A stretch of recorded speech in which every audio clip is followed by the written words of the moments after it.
do things? Why am I doing things? I don't know why I'm doing things.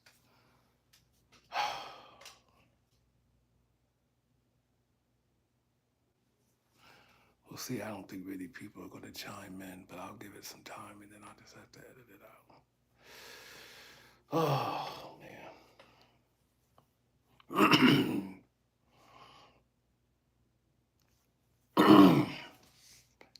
Where's the chat?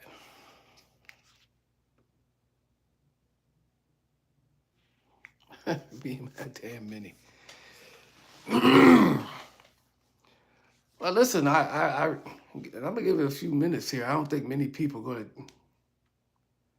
gonna chime in here, but I wanted to talk about this Walgreens shooting in San Francisco, because one of the viewers of this channel, notified me about it, and then I think today or yesterday or whenever, the prosecutor had something to say. So hold on. Is it a minute? I'm gonna give it 30 more seconds and then I'm gonna go. I'm sick. I don't know what the heck happened.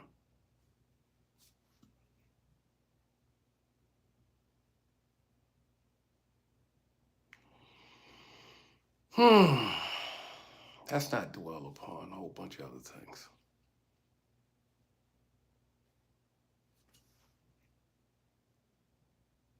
$59. Okay, so listen, there was if you're unaware, there was a shooting at some time at a Walgreens in, I think, San Francisco. And there's video of it. And the security personnel shot the alleged shoplifter or shoplifter. And then today, the district attorney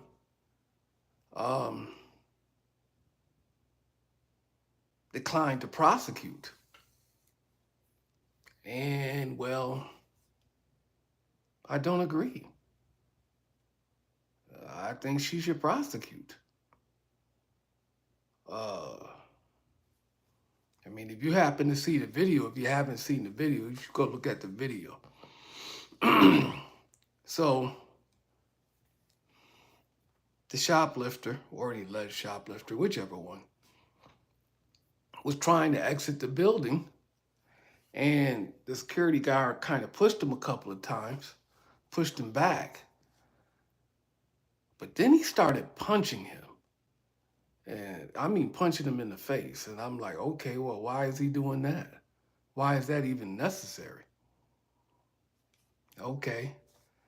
So they get into a wrestling match. He wrestles him to the ground. He lets him up. The guy grabs his bag and he walks out the building, but he turns around and he flexes, right? Mind you, his hands are in full sight. So, but before he turned around, security had already drew his weapon and pointed it to the ground. Now, security says that the guy said that he was going to stab him. He kept telling the guy kept telling security that he was going to stab him, according to security. There's no audio. And so the guy turned around, his hands were in full view, and he flexed and he stopped. He flexed, he rocked back, and security, he shot him. But let me tell you what I saw. The security guard kind of casually raised up his weapon and shot him. I mean, just casually, just like boom. Shot him one time in the chest, and the guy ended up dying. And then he kind of like reholstered his weapon and then casually walked out there to him. And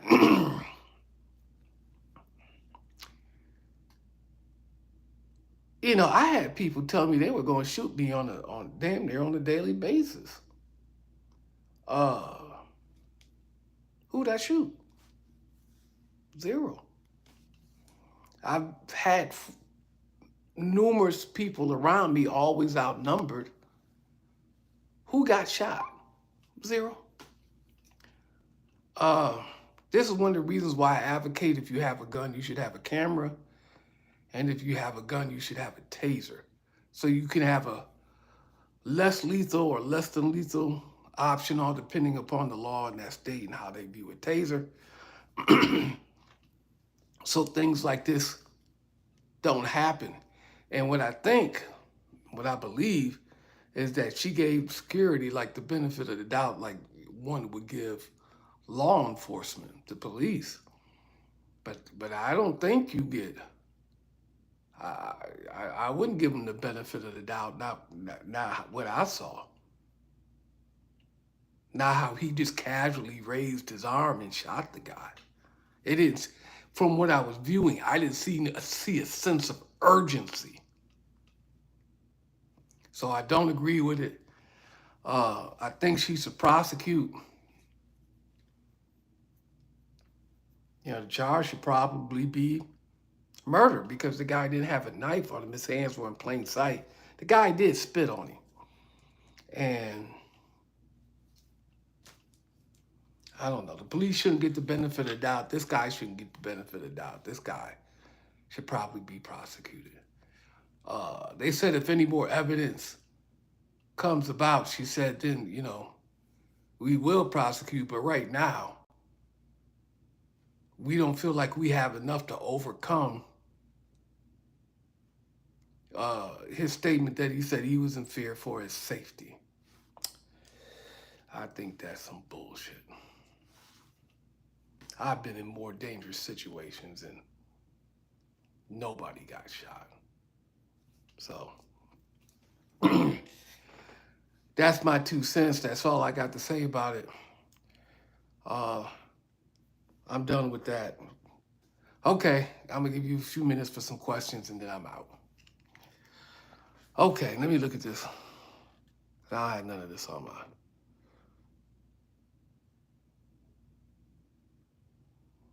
Yeah, it's a Dyson V10 animal. What happened to Fred? Is he in jail? I don't know if he's in jail. I don't think he's in jail, but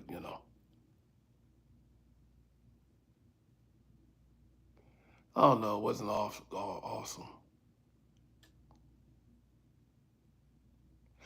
Why did I tell him to dust them off? Well, I mean,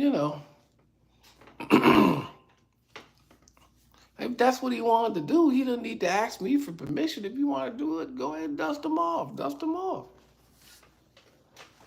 I mean, I ain't giving him permission. I can't give him permission. Do what you want to do. Just take that shit outside. I don't know if they made a movie, who would play me?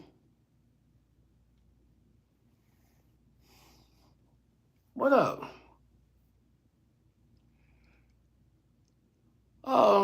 Hey man, let's go back and look at. You know what? I want to go all the way back. If you had a question for me, ask it again, and because I'm reading this stuff right now. I didn't disrespect his wife. His wife was at work, and I told his wife, he was talking to his wife, but his wife was at work, and I was trying to exit the parking deck, and I told her she should pay attention to me and not him. She's at work. He didn't like it.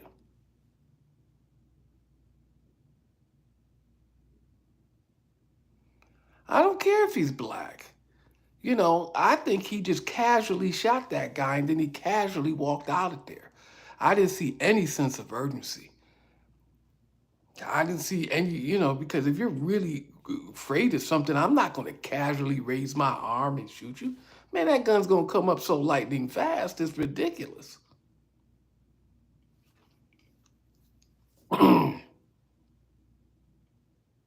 Even with Santana, if you watch that view, my gun was down.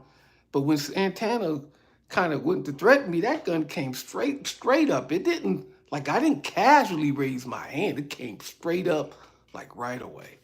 And that guy just looked real casual about the things that he was doing. So I think he should be prosecuted.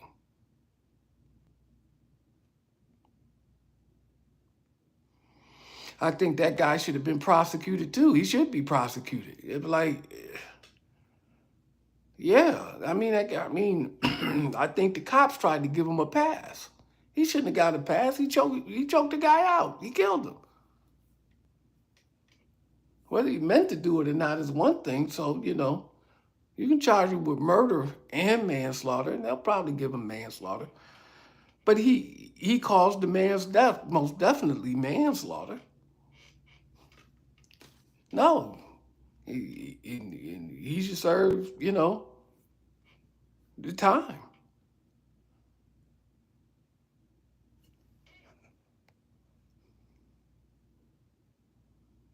What was definitely murder? New York subway or San Francisco?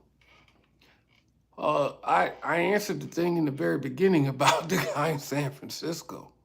I think he should be prosecuted.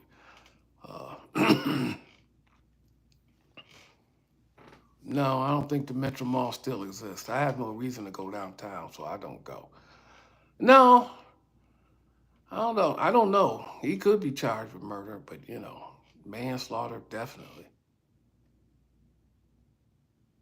Who's Alvin Bragg? No, man, I didn't go to GT. I should have went to GT.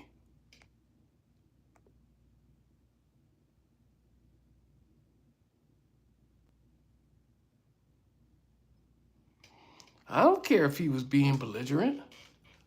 Since when does being belligerent give you, make it necessary for you to choke somebody out?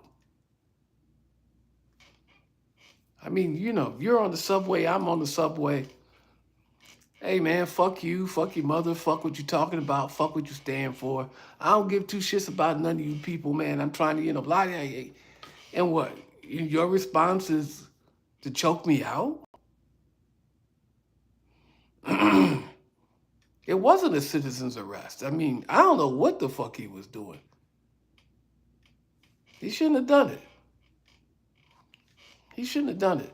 And like I tell people, there's a lot more things I could have, with the laws at the time, there are a lot more things that I could have done that I didn't do. Legally, I could have done them.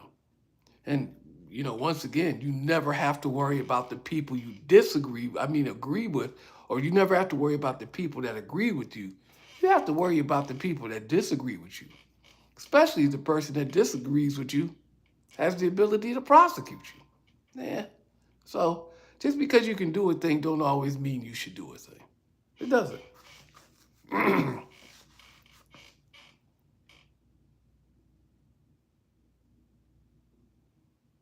Yeah, man, that's so crazy.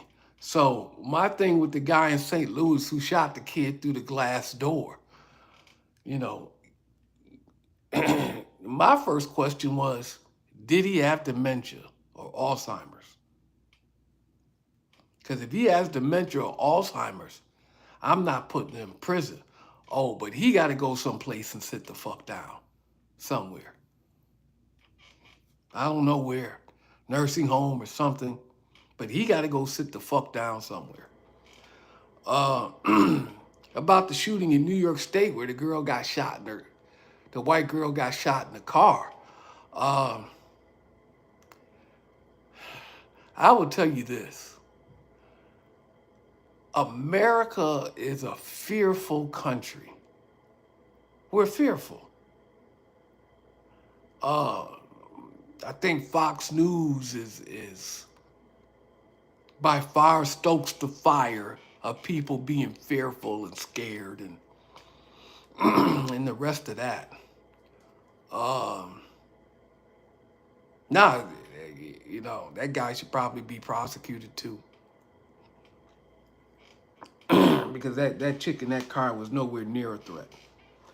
Um, that kid was nowhere near a threat, but I think that guy was in his 80s, so I want to know if he has any kind of dementia of Alzheimer's or anything like that. Because if you do, you don't think straight. My mother's got it, and she don't think straight.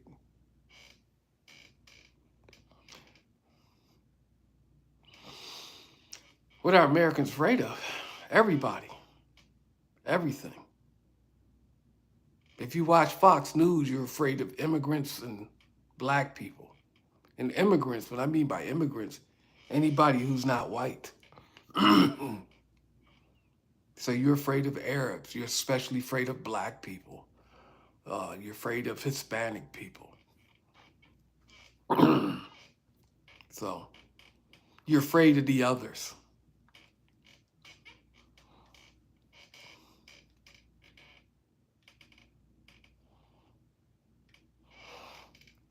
Nobody cares about your Mercury.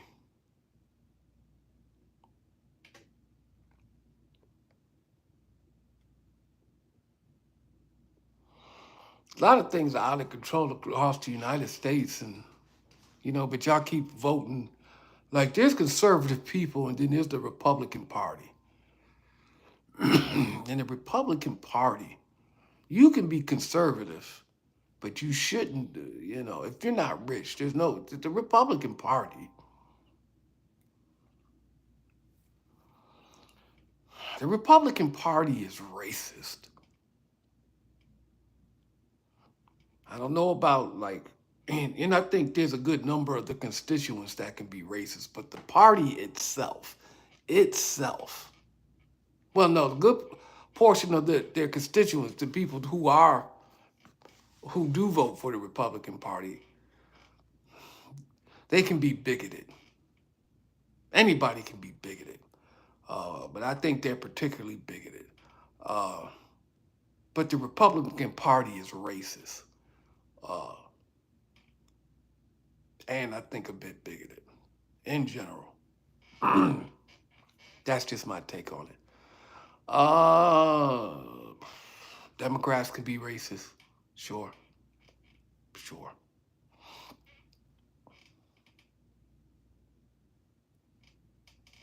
I don't drink beer, so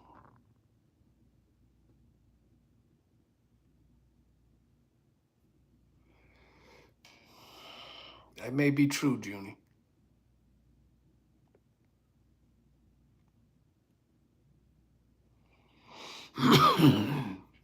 Sure. You say afraid not start the but yes, start the conflict. Why are they starting the conflict? Maybe because they're afraid. Maybe because they're bigoted. Maybe they're both. They're probably both. I watched this video where this two white girls in a car cut off another white woman. And the white woman that they cut off kept trying to pull them over and was getting real aggressive, right? But but but they had flipped her off too. The woman that they cut off or some shit like that. They had flipped her off. And the woman she went completely to the left, and I can appreciate that. Um, but you hear the person who actually flipped him off, which wasn't the driver, I think it was the passenger. Then she started to get hysterical. Those white woman tears, and they get real, real hysterical. And I'm like, nah, you don't get a chance to be hysterical. You started that shit, you walked down that road, and you got to eat this. Eventually the woman, they drove to the police station, or around the police station. The police arrested the other woman. But nah, man. No, it's just like that thing I saw, I think, in New York about that bike and that woman. You're endangering my fetus, you know.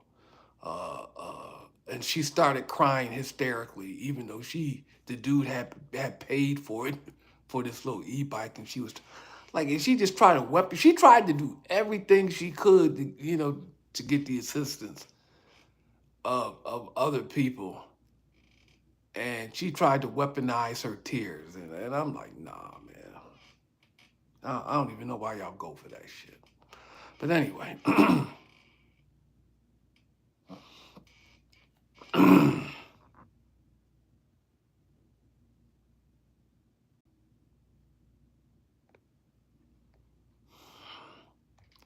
Trump 2024. Trump is incompetent. If nothing else, he's incompetent. And then he's proven not to be for the country.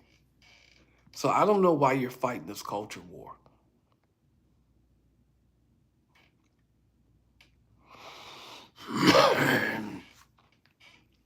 You know, trying to change the world is a young person's thing. And you have to be committed and you have to be willing to pay the sacrifice. You know, it's almost like when stupid people say like slavery was a choice. You know, Maya Angelou had said something. I saw a video. Basically self-preservation is the first law of nature, and people just generally just want to live. And so, but people fight back in different ways. Some people willing to put it all on the line and they're willing to die for it, and some people aren't because, people generally want to live. But they fight back in different ways. But, slavery wasn't a choice. It ain't like you had a choice. It's only stupid people say that kind of shit. Anyway. Uh no, I don't think the United States generally needs any more people right now. I mean, you're gonna lose your jobs to automation and you're gonna lose your job to robots. So all these low-level jobs, and I want to call them low-level. I mean, I think it's discourteous, and I apologize, but I can't think of another phrase right now. You can walk into a pilot truck stop, and you can start to see uh, self-checkouts. So maybe they would normally have 2 or 3 people there, or maybe they would have 3 people on shift, and now they got 2. So that automation took away uh, someone's job. They got robots that can, clean and buffer floors in stores. They got a robot that can that can clean toilets and take out the trash in hotels and all kinds of stuff, man. I mean, it's just they got robots that can like kind of slide up under your car and pick your car up and move it to a different place. Like, yo, like shit. Uh, so automation, AI is coming on. So there's a lot of blue collar jobs. I mean, white collar jobs that would be lost. You know. So I don't know, man. It's just.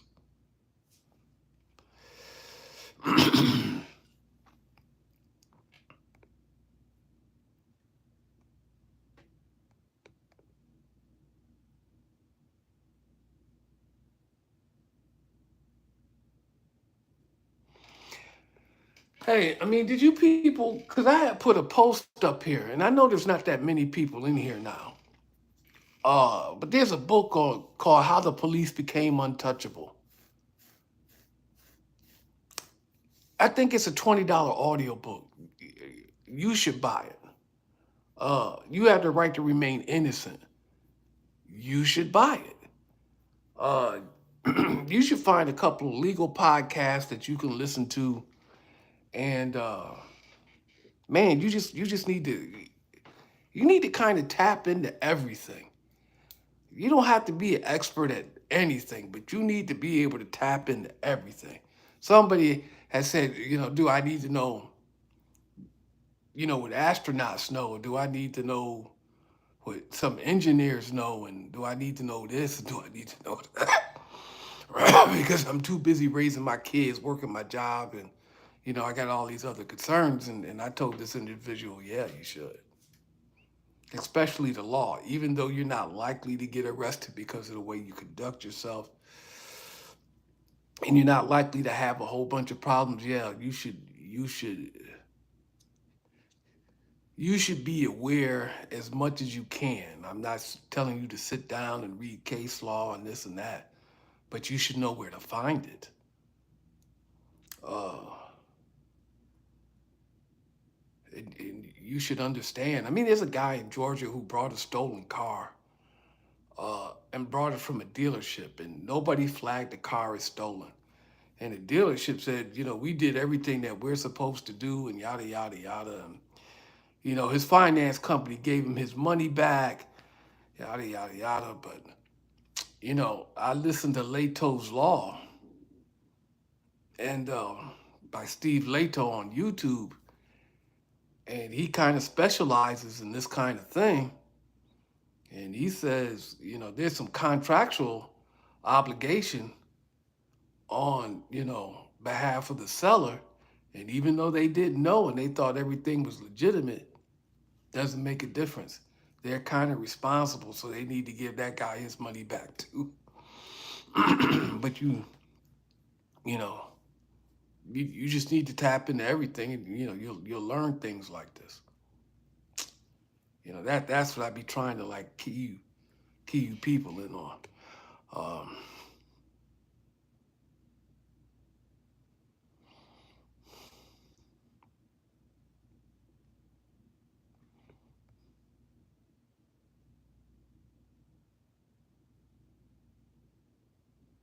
I don't understand the question. Stay humble. Tell me how you don't program yourself every day with everything you read and watch on TV.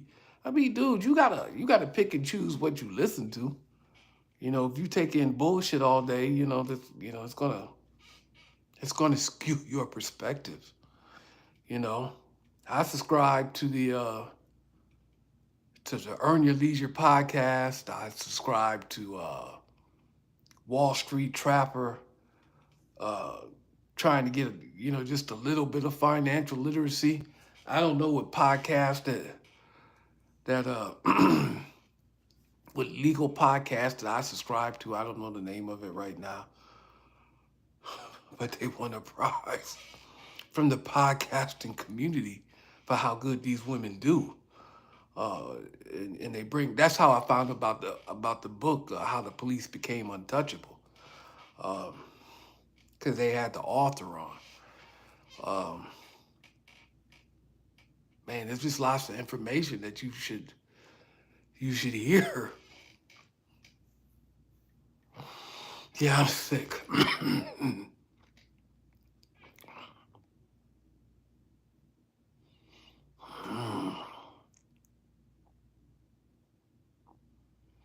It's going viral again on Twitter. I mean, I'm not getting any benefit from it. It's on Twitter.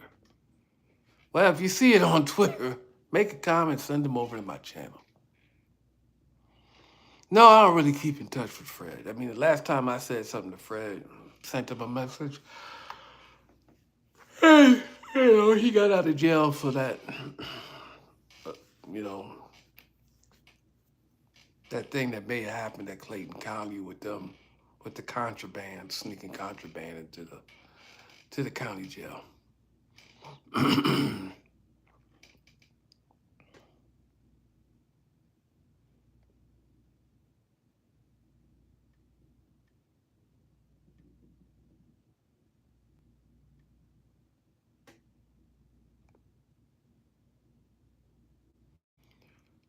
uh,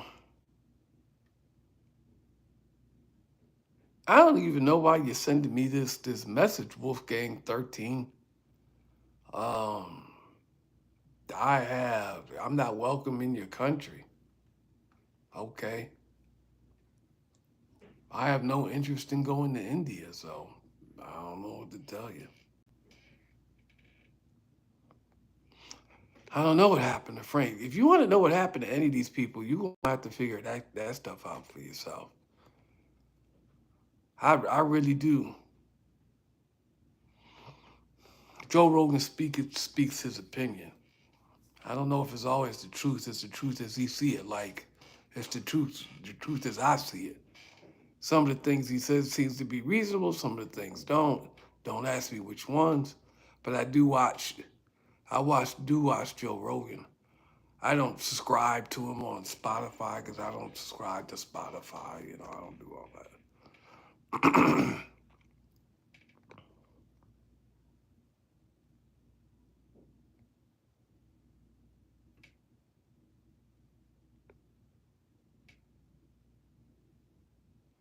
AI will replace reality.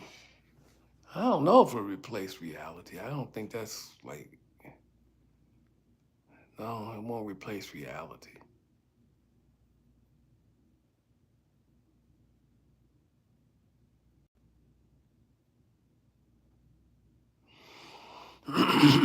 Well, yeah, I mean, there's things that AI can do. So they're supporting their own demise. I mean,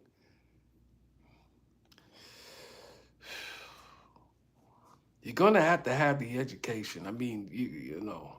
So when all the robots come online,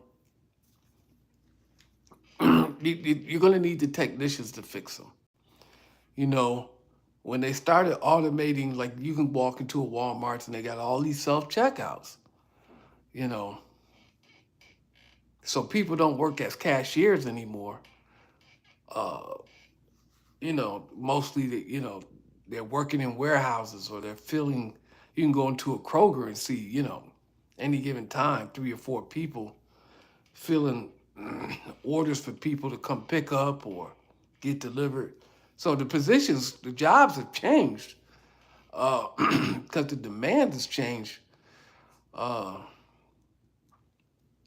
but it's only a matter of time before a robot, they can put a robot in there and they can pick the food off the shelf. And then they won't need you anymore. And if you can't fix the robot when it breaks, I mean, what are you gonna do? You're gonna have to find something to do. And AI is just a computer, and while it can be a smart computer, it only it hasn't reached a level of sophistication where it can discern things. I don't think, but who knows how long that will take? It might happen really quickly. It might take a long time. Who knows? Uh, You know, I would say stop worrying about people like LeBron and what they're doing and Jay-Z. I mean, you could have some sports information so you can hold conversations with different kinds of people. But what you focus your time and energy on, will kind of determine your future. And if you just focus all your time and energy on bullshit, then there you go.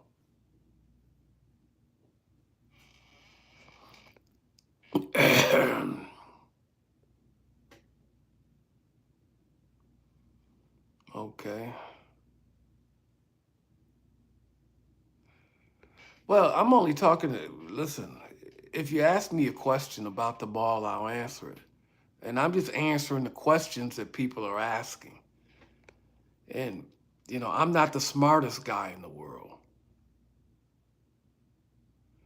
right? And these are just my perspectives from just, me trying to tap in here and watch this over here and have some inclination or information about this over here. Whether you believe in climate change or not, I mean, that don't mean the climate ain't gonna change, and that don't mean stuff is or isn't going to happen. They're telling you that it's happening. You know, whether you believe it or not, it's happening. Where you gonna go? I tell people, there's climate change havens. There's, you know, transportation is not going to be what it was going to be. You know, automation in transportation. You know, the people at the top are not taking your life into consideration while they're taking their life into consideration. Well, they're trying to make their lives better and have more things and have more free time and financial security and financial independence. They're not taking your life into concern. They're just trying to, they'll talk a good talk, but no, they're not taking your life into concern at all. So, you know, and 50 Cent kind of taught me that about, his example was prosecutors. But the people who are inventing uh, all these different kind of robots that can do all these different kind of things, and you know, putting in place automation. You think they're thinking about the people who work those jobs? No. You think that they're thinking about, well, I made this invention and I can sell it for this much, or they hired me to make this kind of invention and they pay me $250,000 a year, and and I really love this, like love making robots and this and that and the other, and I'm not, responsible for how they use them and et cetera, et cetera, et cetera. I don't know.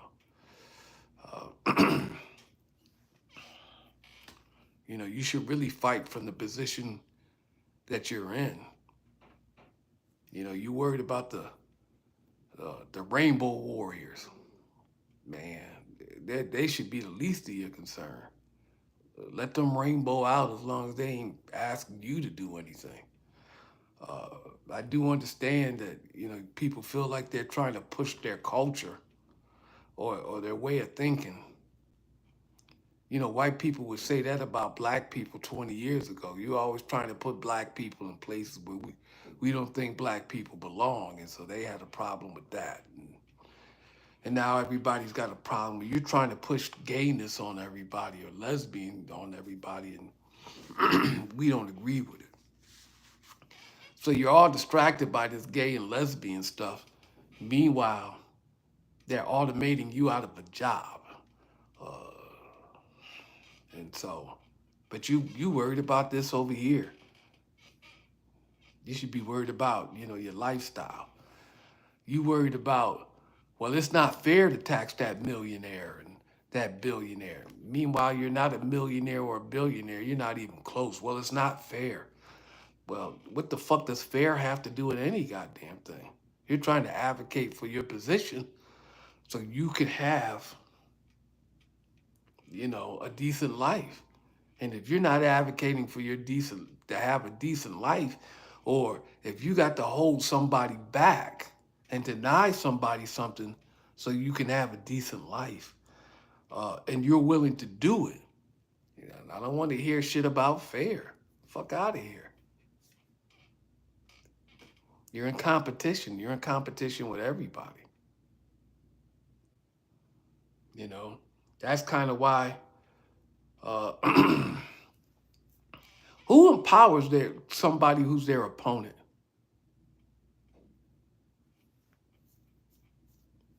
Let me ask you that. Everybody talking about I'm gonna shoot him a fair one. Who gives their opponent a fair one? That's a fight. But who wants to give up their economic advantage? Who wants to do that? I don't think anybody wants to do it. You know, if I got some information that you don't and it gives me an advantage, or if I know or this particular place has a culture and we don't want to let you in because it might change the culture and make us uncomfortable, but it also gives you a better chance to infiltrate and change the culture within this business. We don't want that. And then you might be equal to me in financially, and I don't want that. Um, Me and my friend were talking about, and I remember seeing this years ago about it's happening in Chicago. There's warehouses where they're primarily Hispanic, and one of the requirements to work in a warehouse now, some of these warehouses, is you got to speak Spanish. You're in America. The language of the nation is English, but to work at this particular warehouse, you got to speak Spanish. And the hiring person speaks Spanish. You don't think they're going to hire more Spanish speaking people and then create a culture that kind of prevents you from working at that place, leaving those jobs open? the people like them, you're crazy if you think that. It ain't about fair. Cause ain't nothing out here fair. I think you should. I think you should heed that. Ain't nothing out here fair. Start with that premise in your mind. Ain't nothing out here fair. Everything's a competition. Uh, and everybody.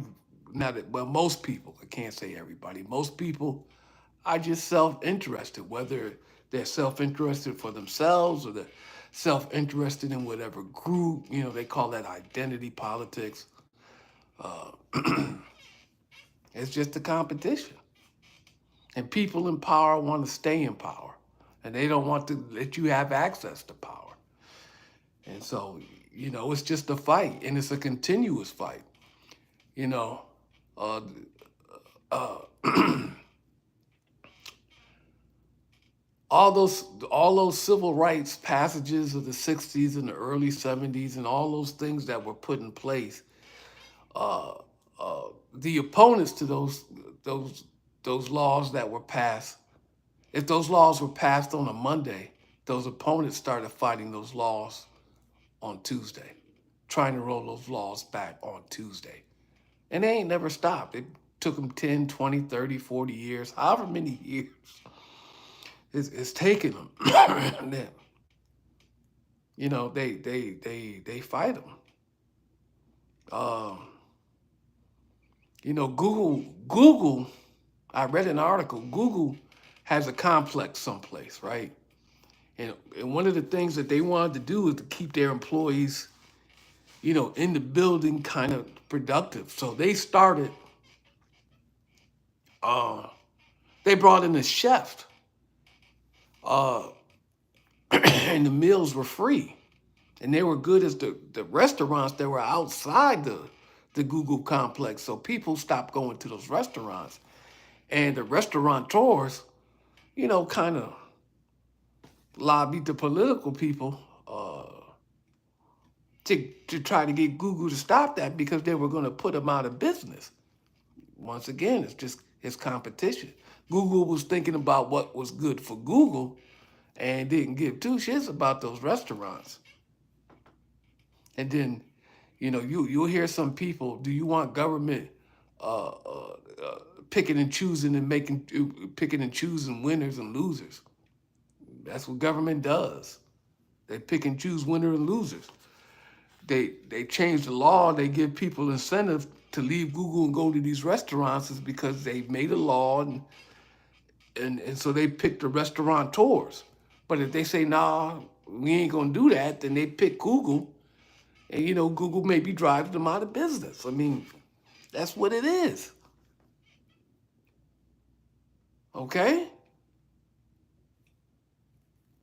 Nothing's fair.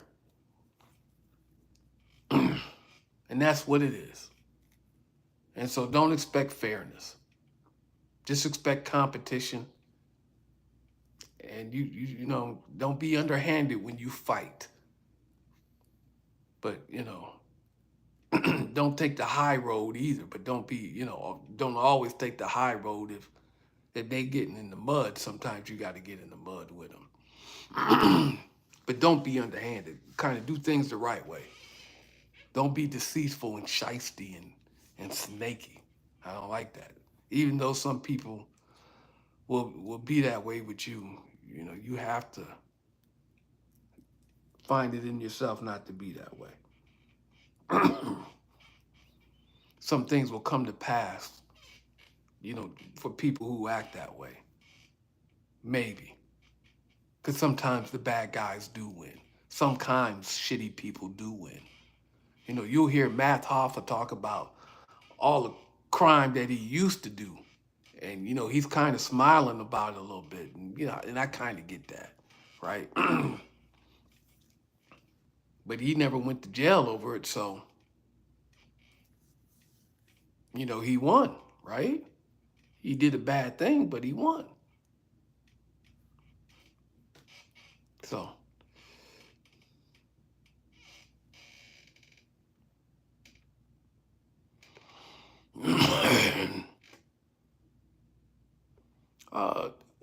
building the wall, if Trump built the wall again, what would that do? You don't have to fight Dirty Lou. You know, if order for you to win, you got to sabotage someone else. Is it a win? I mean, you may not help them. You know, I once had, and he was from India, and he was asking me, we were kind of doing kind of the same thing, and he was asking me what I get paid, and I wouldn't tell him what I got paid, even though he told me what he got paid a mile, and I told him, well, you're doing it for free. Why would you do it for free? You're not making any money. You're actually living off the maintenance of your vehicle. But he kept pressing me for information, and I swear to God, a guy from India now, right? Well, can't you help a brother out? Like, what? Why would you say something like that to me? Hey, man, help a brother out, as if we came from the same group in the same place.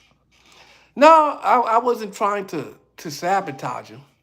I was giving him information to let him know that he was working for nothing. He was working for free, and living off the maintenance of his vehicle.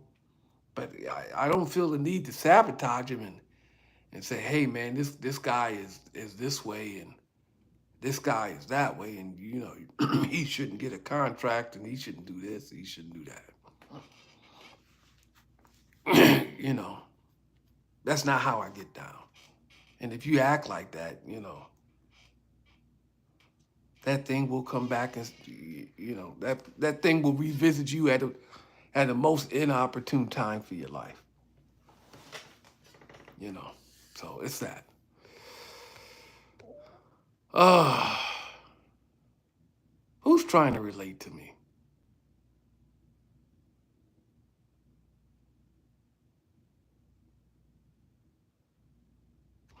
No, there's warehouses where you can't get in if you don't know Spanish. It's a requirement. I've read those in job placement ads on Indeed, on Craigslist. It was a requirement to work at that warehouse.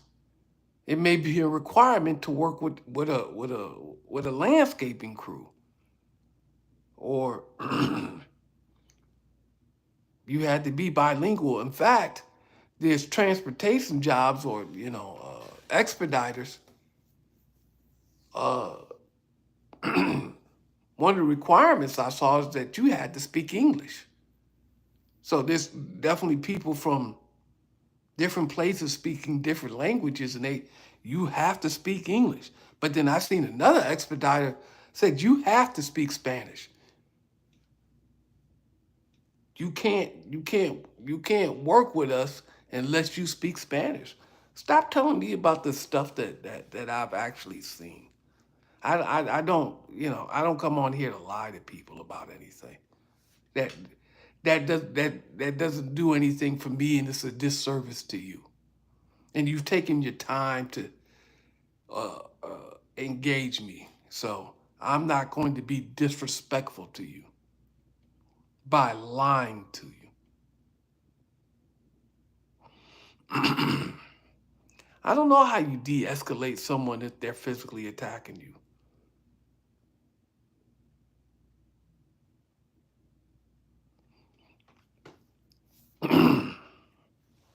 I don't necessarily have a problem with America first, although America, uh, the ideal of America and what actually goes on are two different things. So it's the difference between book smarts and street smarts. You know, you can learn one thing in the vacuum, that is school, and you can learn the ideology. But then you got to come out of that school and work in the real world where that ideology always doesn't hold up, and that's sometimes not the way things go. I applied for a security job recently, and I just told them, Yeah, I'm not going to take any less than $1,000 a week. It's armed security, but I don't have a blue card. But I'm not going to step 1 foot on the property unless I have, uh, unless I'm carrying a firearm, taser, my level 4 plate carrier, uh, and a camera. I'm not. Yeah, you can't get me to do it. I won't do it. And it's apartment security, and I'm gonna tell you right now, the laws have changed in Georgia, and so citizen arrest is all but impossible. Now I can maybe prevent some batteries, prevent some robberies and some thefts.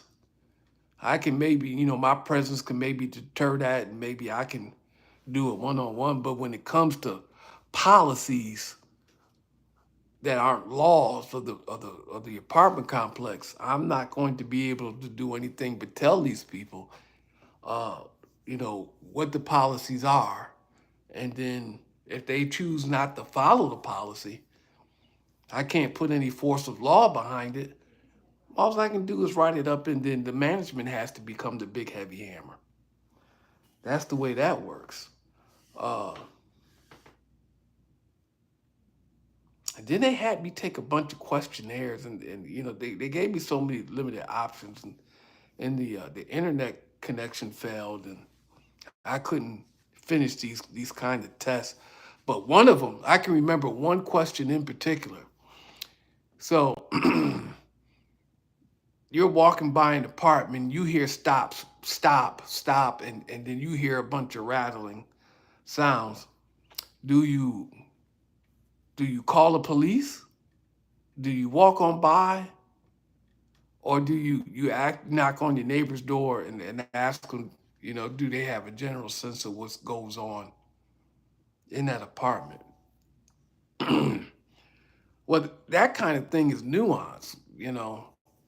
How are they saying stop?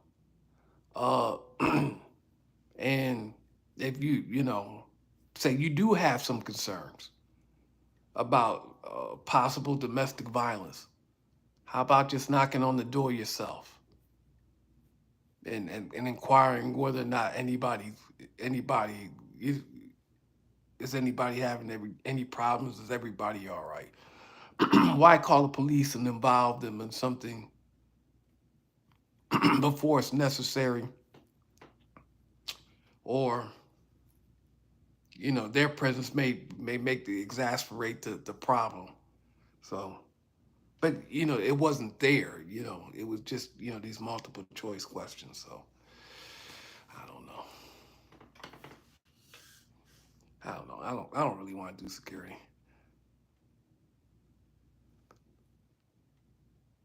Well, it paid $18 to $21 an hour, and I don't care. I'm not doing it for any less than $1,000 a week, and it should be more. And it wouldn't make a difference if I worked 6 days. But right now in Atlanta, you need at least $25 an hour, man. That's what it costs to live in Atlanta right now. People working for less, and they are working for less, but there's a hood apartment off of Campbellton Road, and a 1 bedroom there, they want $1,000, a little over $1,000 a month, and I'm just like, that's so goddamn ridiculous. But whatever. The economy is bad right now. My money's bad right now. I'm about $20,000 down from where I was last year.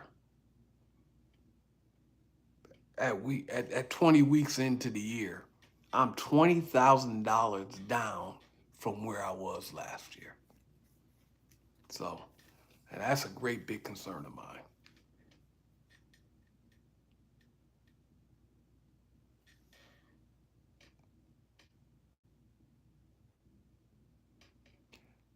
Uh, yeah, I mean, I had a few dollars when I brought that. I brought that last year. I had a few dollars, and my money's not the same this year. Trust me, it's not the same. I'm not able to move the same. I'm not able to fix this right away on this car, fix that right away on this car. Like I gotta figure out how to fix this and how long car's got to sit before I fix it, and do I actually need this car? And I'm making decisions where last year I didn't make any decisions. I was like, oh, I brought 3 sets of tires for one car last year. So I don't know, man. It's tough. They'll come around. Yeah, I guess. Donald Trump had 4 years to build a wall. Hold on. I don't care shit about it. No, I'm not selling the Mini because I got one Mini that needs new bearings because I took it to the Dragon and all that hard cornering. To replace those bearings cost $700. Okay. I got $700, but I don't need to spend it there. I got one in the shop getting the alternator replaced. That's $2,000. Right? And then I got another one that I just got back that I'm trying to fix on my own, or I'm gonna have to take it back to the mechanic who had it for 22 months, and we gonna have to fight. I'd rather spend $300-400 to see if I can fix it myself before I take it back there and we have to fight. I insured it, but I can't register it until I get this problem taken care of. And sometimes I drive it, but like today, I had to drive it.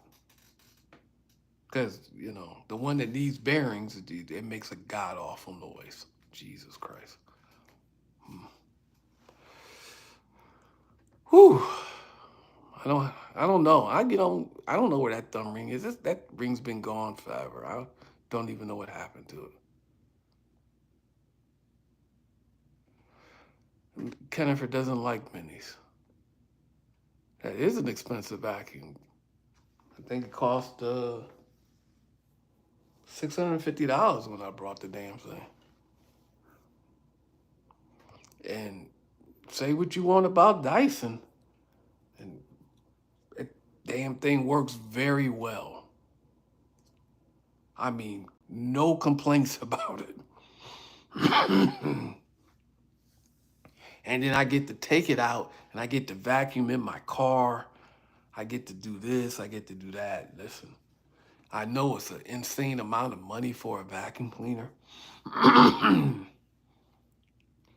But you can buy a $150 vacuum cleaner that won't do as well as this. Not at all. Because I've owned plenty of them, and this thing is good to go.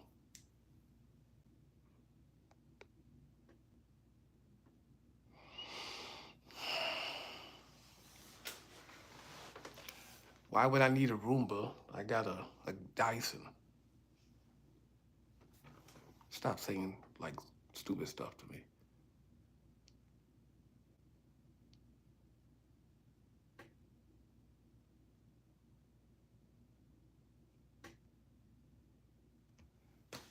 Okay, I got an iPhone. I got like 1, 2, 1, 2, 3, 4. I got 5 iPhones. So what? It's an iPhone. I got 5 of them. Okay. What difference does it make? If I had a cheap phone, would it be able to stream as well as this phone right here? You should get an iPhone. I mean, people, why do you say like really?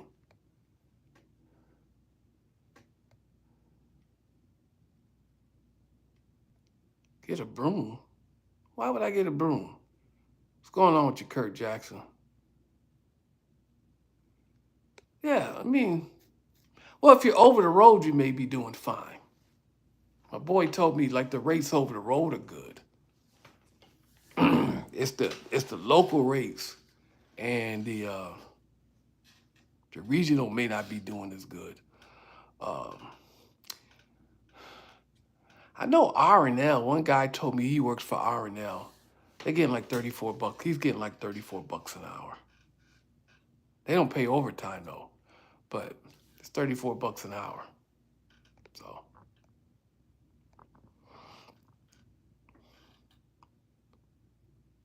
what's a JW? You're asking me, Bally Broody boy, are you still a JW? What the hell is that? Biden need to, well, what's the alternative? Why are you worried about my vacuums and shit like that? Start selling shirts again. I never sold shirts. I mean, I got some. I mean, the ones I got left, I don't know if you want to buy them.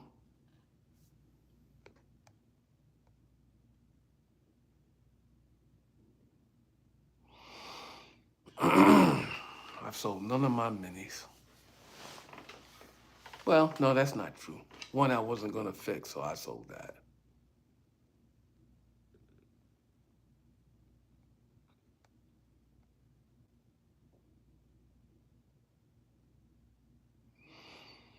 Awesome black dude. I have no perspective on, because I don't know anything about Robert F. Kennedy Jr. and Marianne Williamson. So I can't give you any information on that.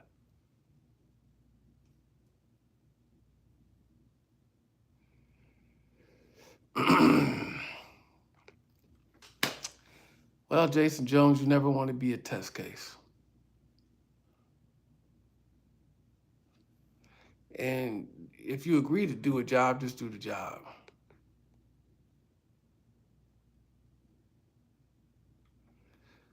$25 an hour for armed security in Atlanta? Well, they're paying 21, so it could happen to be 25. And I think, if you got a contract with the feds,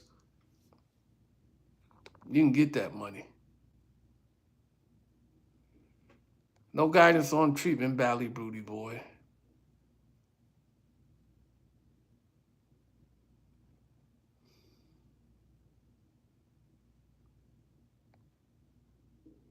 You think I would put myself into a bad situation if I knocked on the door of somebody that was potentially having a problem?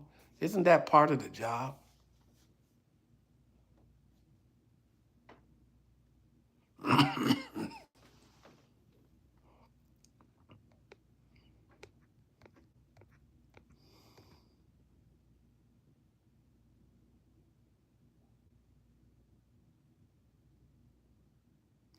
No, you can't live on $25 an hour in San Diego. I mean, people talk about $100,000 in California. I'm like, that ain't no money in California. You ain't really. It's $100,000 in California. Shit. The rent could be $3,000 a month. Like, ugh. You can't buy a house making $100,000 a year in California. Can you buy a house in California for less than $1 million?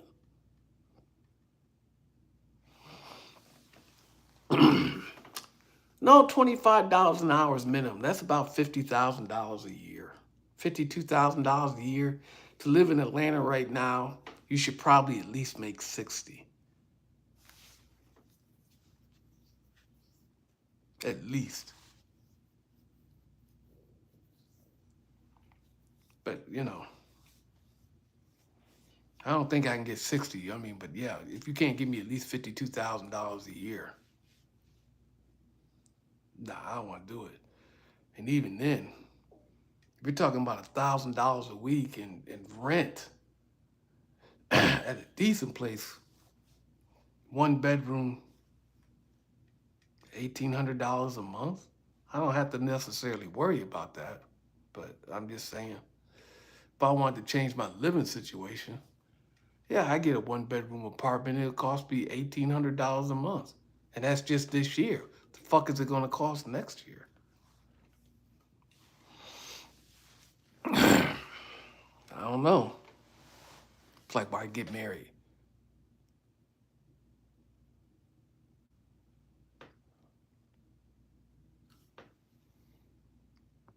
Oh, so you in Philly? I don't know what it costs to live in Philly. $90,000 though. Yeah, you'd be good.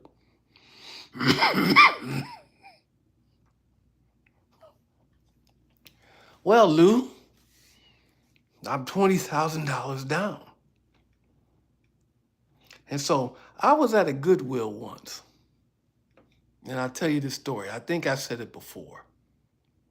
So I blew up some traffic law. They gave me not customer service. You get old, you lose words. They gave me community service, and so I'm working at this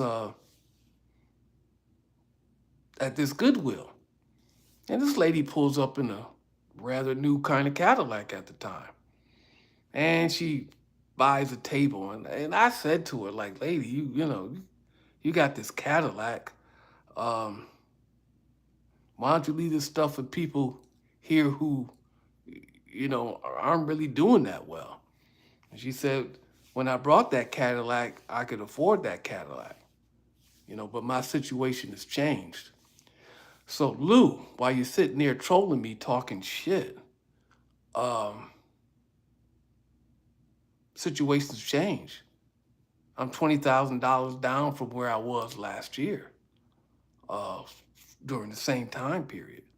So, once again, things I was able to do last year, I'm not able to do this year while you're talking shit to me. I mean, really, I can appreciate you, but you really you know, about to have me say something like off the wall to you, kind of be disrespectful, and I'm not trying to be disrespectful, but stop saying crazy shit to me because I don't appreciate it. I mean, you know me. If you read my comments, I mean, I'm likely to tell you to shut the fuck up.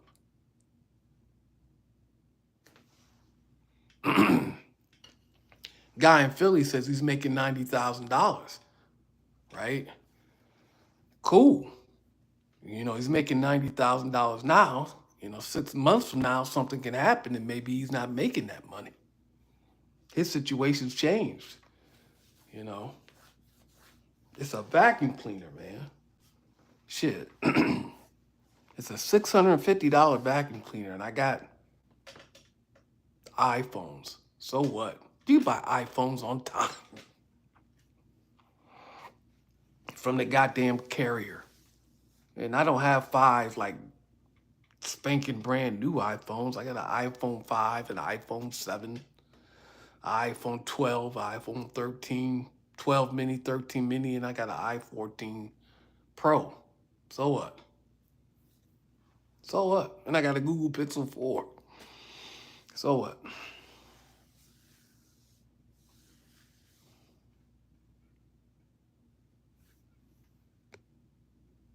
$1.49. All right then.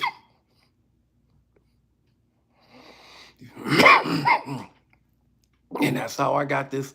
I paid taxes on this i14 Pro. And I brought the iPhone 13 mini.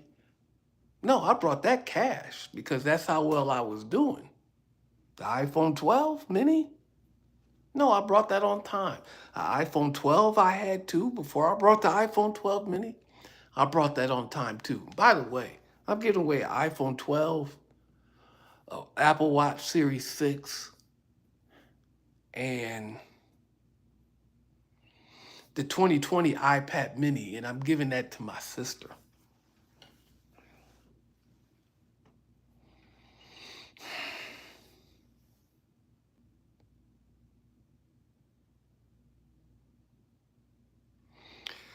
Yeah, you'd have to pay me more than $1,000 a week to be in Chicago, though. You'd have to pay me a lot more because I'm probably not going to live in Chicago.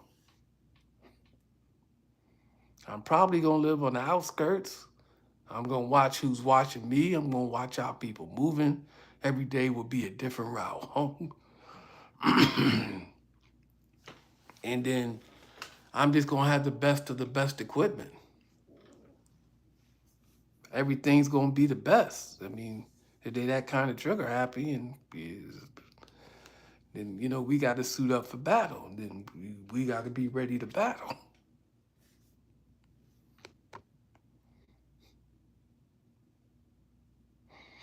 You can't walk around the place. I don't think the place is open.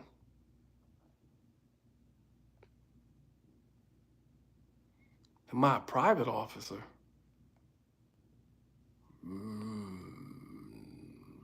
I'm a secure courier.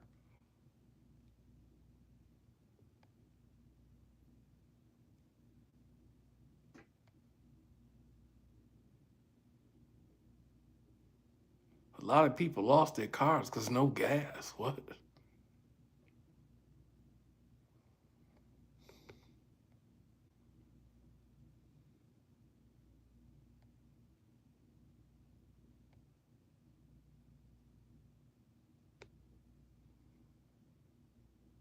Yeah, you did, Farrell.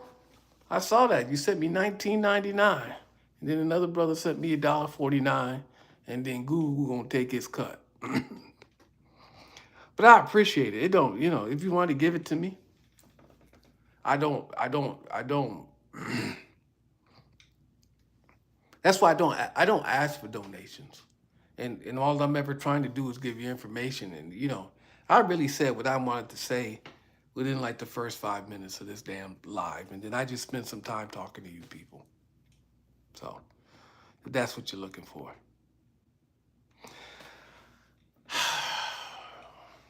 I stayed in New Jersey for a minute in AC.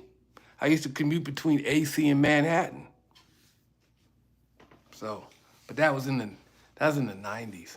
So, and I only did that for about 2 months, maybe 3. So, I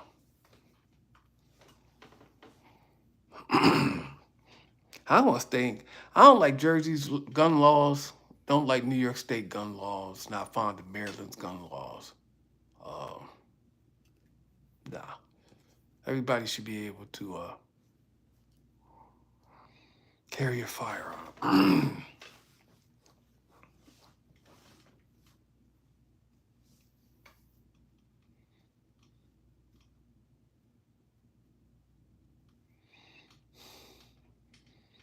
It would be interesting. I am from Buffalo, New York.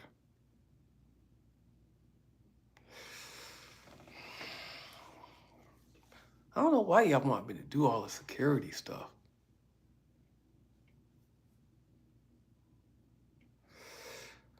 Well, I almost had to shoot Santana.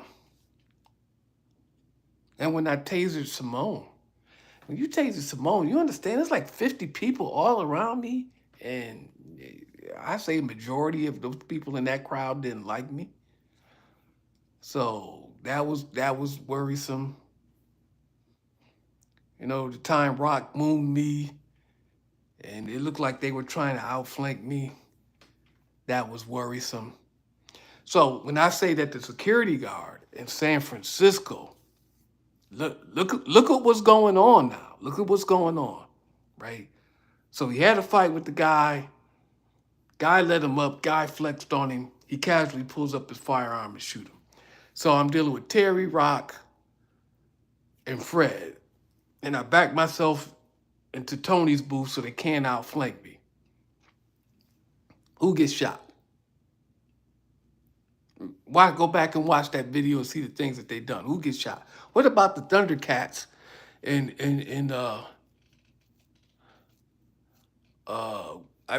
2012 revisited? I drew my weapon. And I drew my taser. Who got shot? How about Santana with the brick? Who got shot?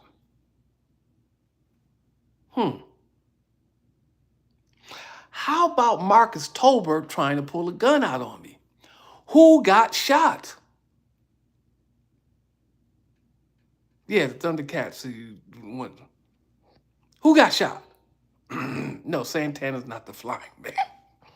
He was the one with the brick. Where Deborah came up and looked at, he said I didn't have a bullet in the chamber, and Deborah tried to, look down the barrel of the gun to see if I had a bullet in the chamber. Because it was a con. I call it theft by deception. I wouldn't even call it gambling. I would call it theft by deception.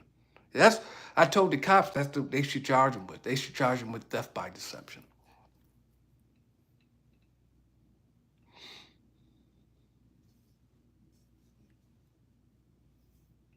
He wasn't bluffing about having a gun. There's a picture of him.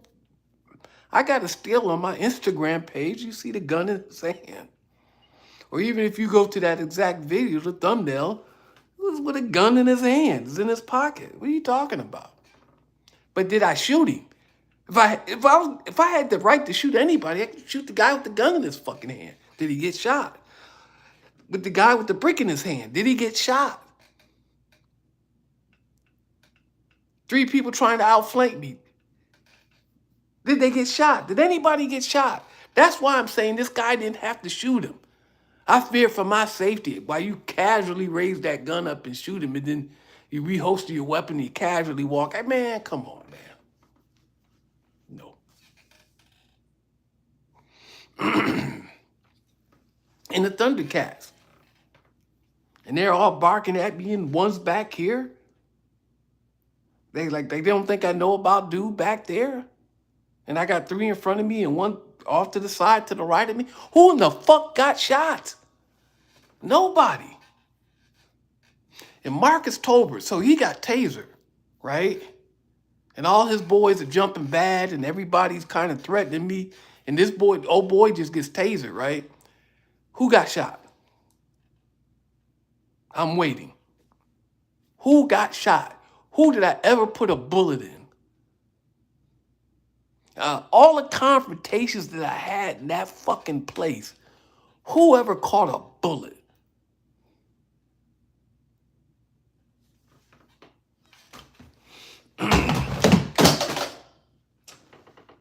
Now I knocked down my $650 back, but okay, whatever the fuck.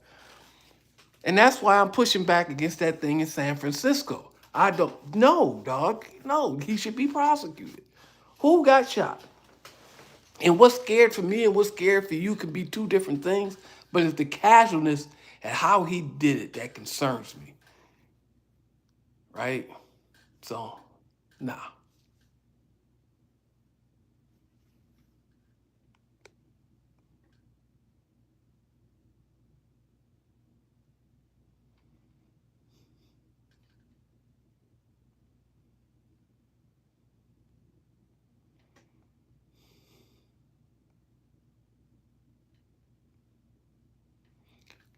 I didn't shoot Tony. Who the fuck is Tony? No one. I have shot no one in my entire life. I put a bullet into nobody, and I've never. I've put a bullet into nobody.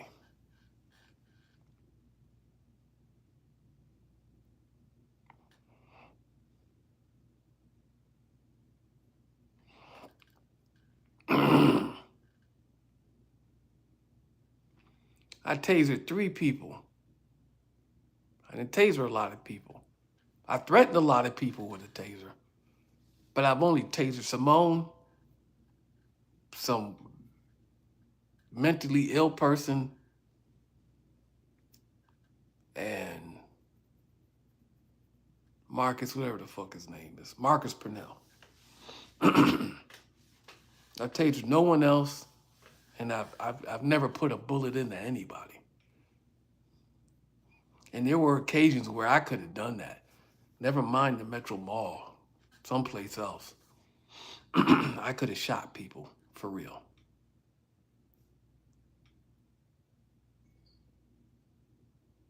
So, stop talking all that crazy shit to me. What the fuck I'm gonna tell you? I don't think it was necessary. Oh, this is the wrong damn cord. I gotta get another cord. Give me, I gotta walk into a different room. Hold on.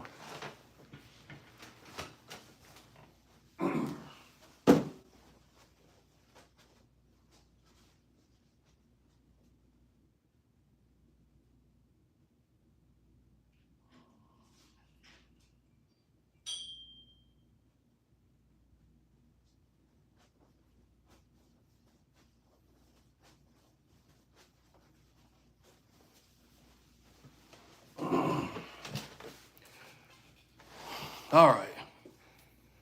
I only do these things once a month.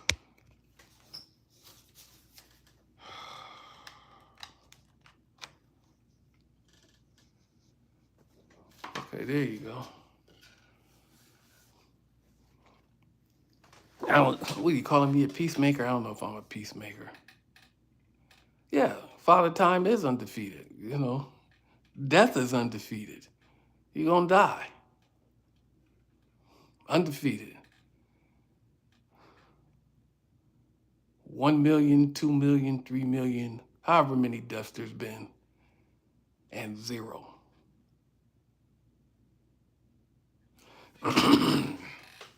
She got a job someplace. Yeah, she's on my Instagram channel. And there's photos. There's a photo. She's working somewhere in Atlanta.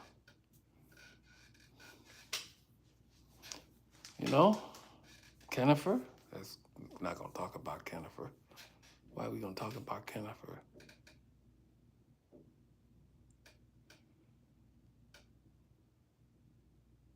Nobody got shot. He should have had a taser on him. He would have had another option. He should have had a body camera too, and not just the store cameras. Because audio helps with the context. I don't know what happened to Rick. You have to find that out yourself. I don't look these people up anymore. I don't try to keep up with them. Sometimes I say something to some people, and and I think I'm getting tired of that too. So they don't seem to appreciate some of the things that I'm trying to tell them. They just think I'm like some kind of crazy dude. So I don't even worry about it no more.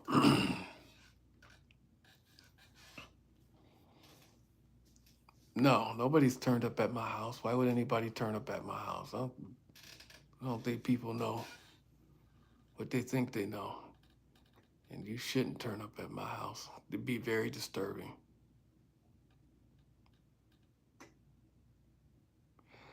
I had a crush on Nakia. No, I didn't have a crush on Nakia. I was attracted to Nakia, but not a crush. You make a better argument for that if you said Kennifer. But no, I'm just attracted to Nakia.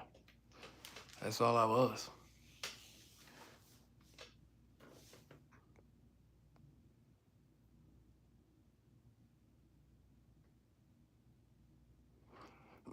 This channel is not about money. So I can put up more videos and I can edit more videos and I can put that on the channel. But I don't do things to make money so. I was watching an interview with Vlad and some guy called the lead attorney out of Atlanta. And they were talking about how Tasha K, like her views would go up when she mentioned Cardi B. And so even if she was not talking about Cardi B, she would put a link to Cardi B or she mentioned Cardi B just a little bit. And she ain't had nothing to do with it. So her views would go up. And I don't do any of that. So I don't lie about these people. I'm not trying to keep up with them anymore to see what's going on in their lives. Hope, I think that's going to end, but I don't think it's going to end. I'm pretty sure I'm done with it. So, I wish them well. I would like them to do well.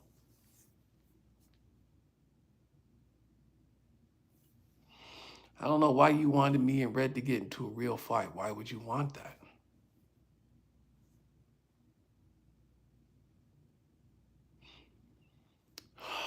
Producers reached out to me. And there's videos me talking to some white girl and we shot a sizzle reel. People wanted to buy videos. I mean, even as late as like 2-3 years ago, people were still trying to No, actually, last year, a guy wanted to buy like my video. No, I don't talk to Rick.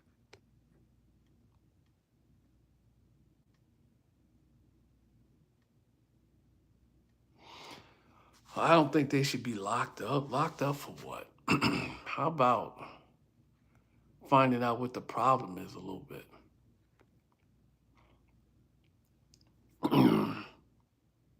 You got Reggie Miller. Huh.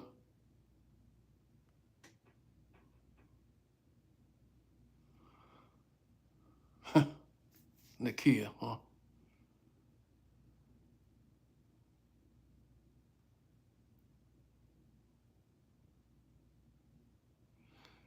Uh, well, no, Nakia doesn't look better than Kennifer, but I'm not gonna say she's under. I like the way Nakia looks, so I don't. See, the air horn was a good. I don't know if evasive, non-evasive way to back somebody up, right? The air horn, right? I didn't have to put my hands on them, you know. I didn't have to yell. I do remember those British women, and Rick was trying to get at them. No, I never tried Wusa, WUSA, some kind of Indian cooking wine. If I recall, that's what they told me.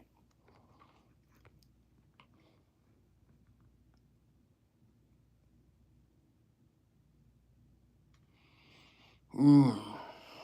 I, reality shows, thank God, are no longer all the craze. I mean, there's some that stick around, but for the most part, they're gone. And aren't you happy?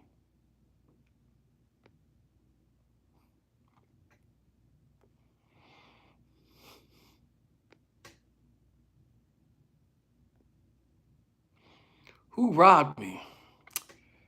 Well, somebody robbed the apartment. And Marcus Purnell was a part of it, but he said his people actually did it. So,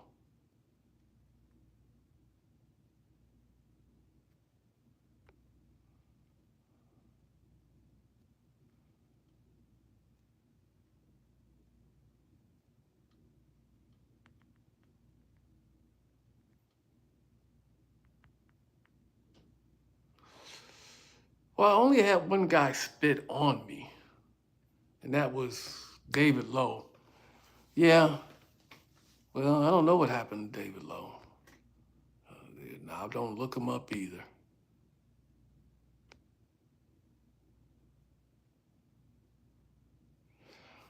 I'm not going. Passport bros, man. Them dudes are hooking up with prostitutes, man.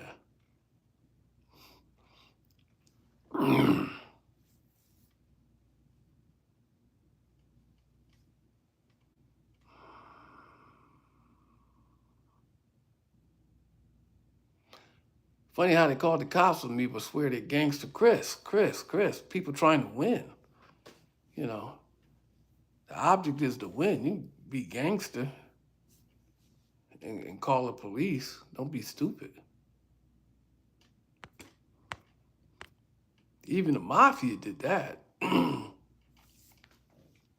know, if you can get the police to take out your competition, you don't have to do it.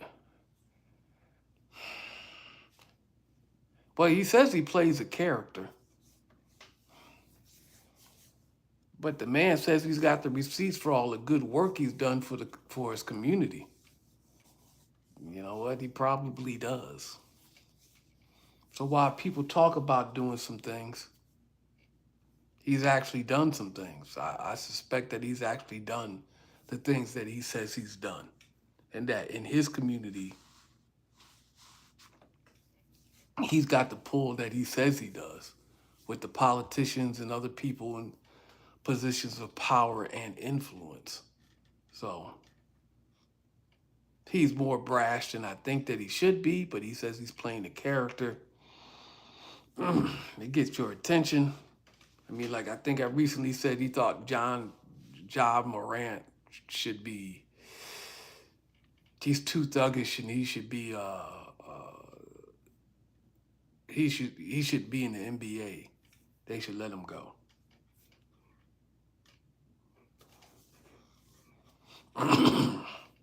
Maybe they should suspend him for a year. Maybe you don't play next year, and they take all the money. You know what? You know what's going to get his attention. What's going on with him? I don't know. I mean, you're a multi-millionaire, and you're not thinking about what you're doing. Clearly, I suspect that you think you're untouchable in some ways, and I don't know why you would pull a gun out on a 17-year-old kid. The people focus on the fact the kid was 17, but you're a multi-millionaire. Why are you pulling the gun out on anybody? Why are you going to places where you may even need a gun? Those places shouldn't even be on your radar. Uh,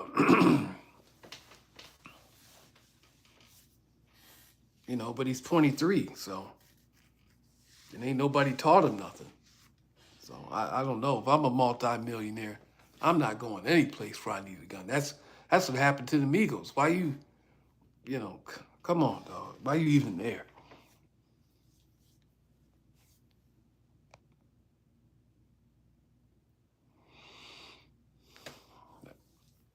Your body adjusts to wherever you're at. Takes a few weeks. And then your body adjusts. No, you don't have folks to do that for you. You shouldn't have folks to do that to you. So once again, with the lead attorney watching Vlad, and they were talking about that Troy Ave shooting and how Troy Ave was sending his bodyguard out to beat up people. No, like listen, you're a multi-millionaire. And I got this from Vlad, right? You may have moved one way to get into a position, but once you get into a position, you may have to move another way. Your thinking has to change. Not that Ja Morant probably had to do any of that shit, right? No, you don't have people to do it for you.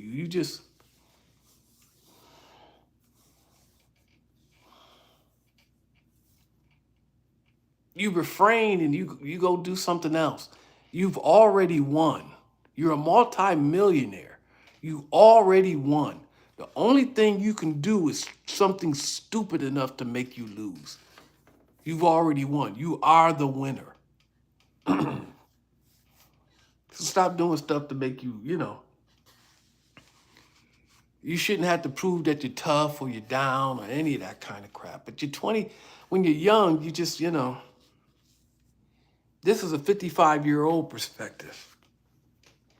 If I'm a multi-millionaire, shit, I might have a chauffeur. And all my driving will be done on the track or maybe the tail of the dragon, some mountain road. But every day driving around the city, commuting and stuff like that. The crazy thing about being famous is that, you become a prisoner of your fame. Jay-Z put in a record once, he'll keep the money, but he'll give up the fame. Because there's multi-millionaires, moving all around the city, all around Atlanta, all around this city, that city. You don't even know who they are. And that's probably the life that you want. People don't really know who you are. I'm not in the spotlight at all, man. I can walk around a whole bunch of places. Don't nobody know who I am.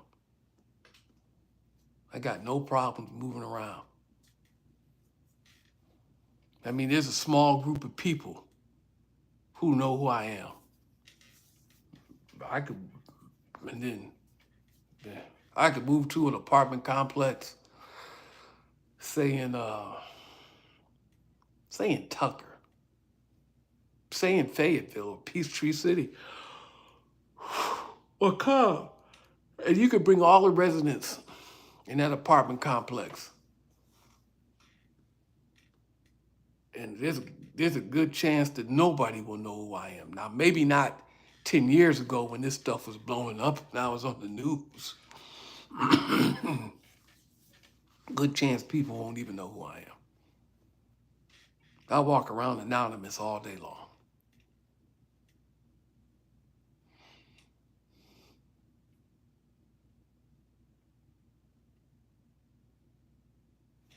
Well, my fame, yeah, basically. But there's some YouTubers who are really, really famous. I'm not one of them.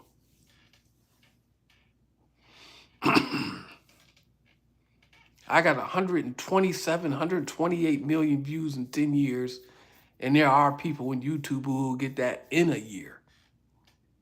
So I'm not famous. Now, I say my video's been viewed more than what my channel says, because I shut down other channels and people put the shit on Facebook and steal, and Instagram and steal, and sometimes I can catch it and sometimes I can't.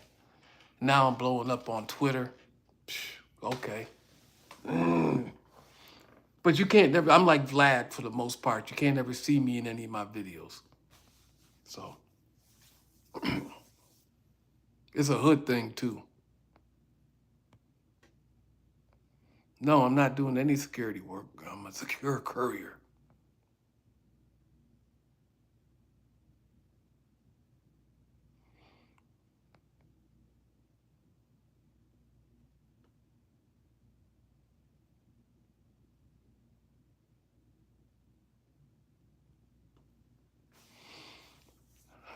Well, William Harris, what would I do with $1 million? I'd keep it. It's mine.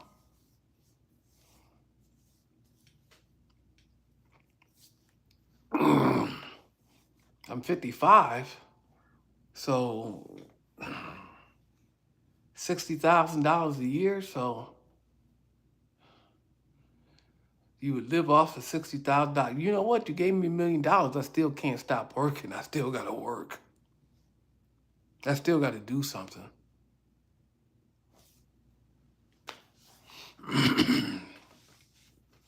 That just means I'm not super pressed.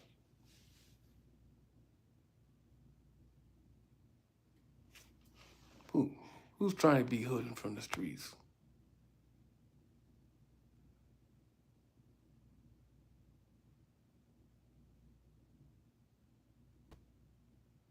Yeah, you don't watch PewDiePie, neither do I, but that guy's a multi-millionaire from YouTube. So I seen him once on some TV show talking about, real famous YouTubers.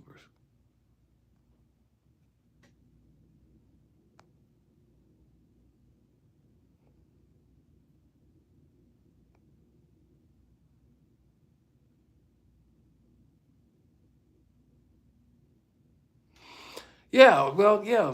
I mean, what do you mean? Like at the Metro Mall? Did anybody go through it? That's why they brought me in. They got rid of the last security.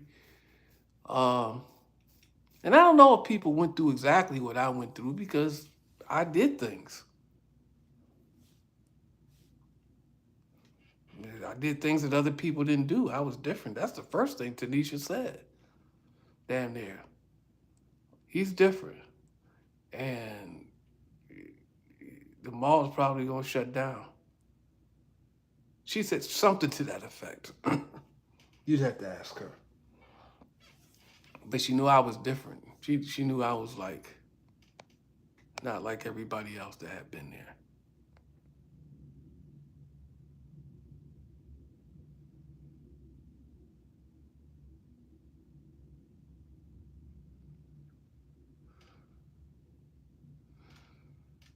I'm all right, powder gangster.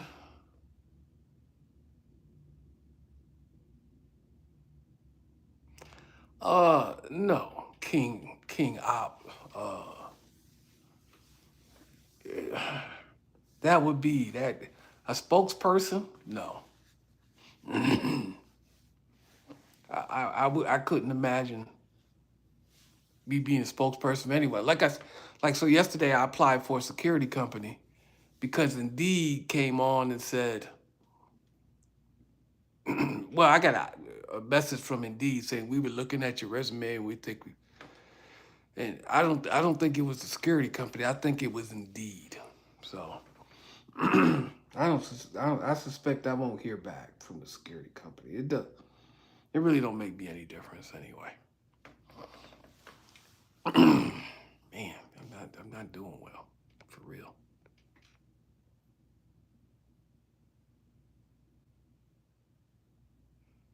Who recently signed a contract for 200 million? Who now got 200 million?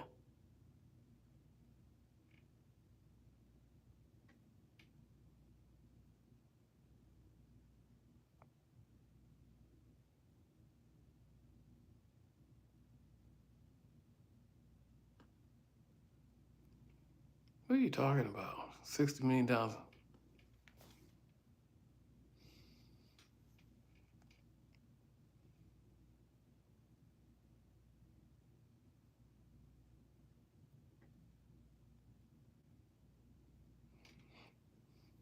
I mean, he came back downtown. Yeah, sure. But I mean, I never, what's this? I never had any problems with Marcus Tolbert after that. She did. She did predict the mall's fate. She felt that way.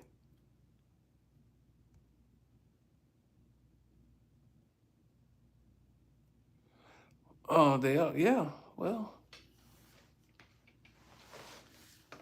who's Mr. Beast, Joseph?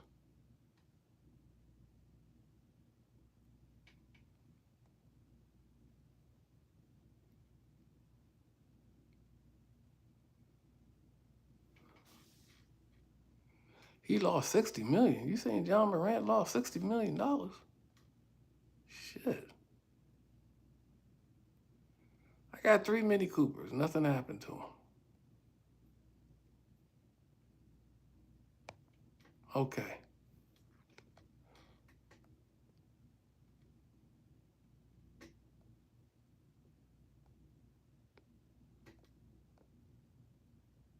All right.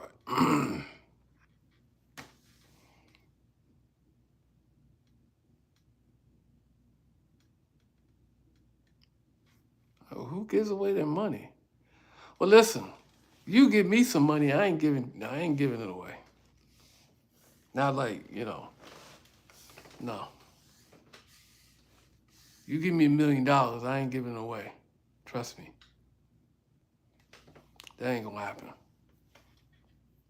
That ain't gonna happen.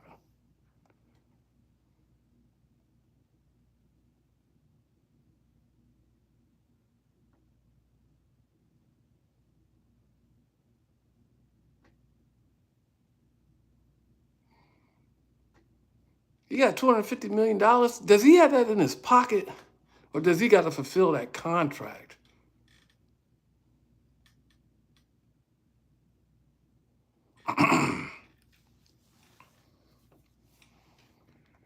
I'm not worried about dating. I mean, I don't know what's going on with the 28-year-old. I got other things to do right now. So, 5-year contract, 200 million.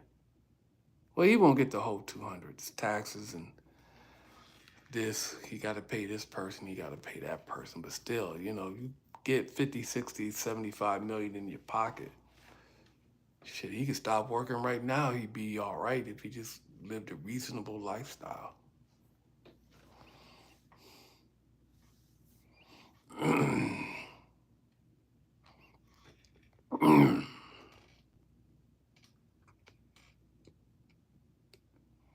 No, I shouldn't be in any Fred's videos. But you ever stressed out working at the mall? Yeah, sure. It's getting on my nerves, especially toward the end, especially when I went back in 2014. Like I had this incident, I think 2012 revisited. After that whole incident, if you know anything about Atlanta, I walked from the Metro Mall to the Checkers in Midtown.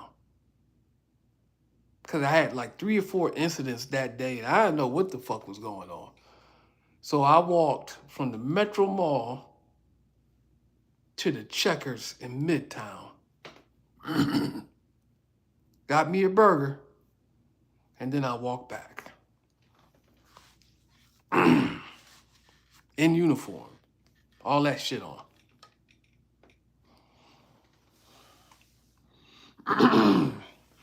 So yeah, there was days where they were really just getting on my nerves. It was just,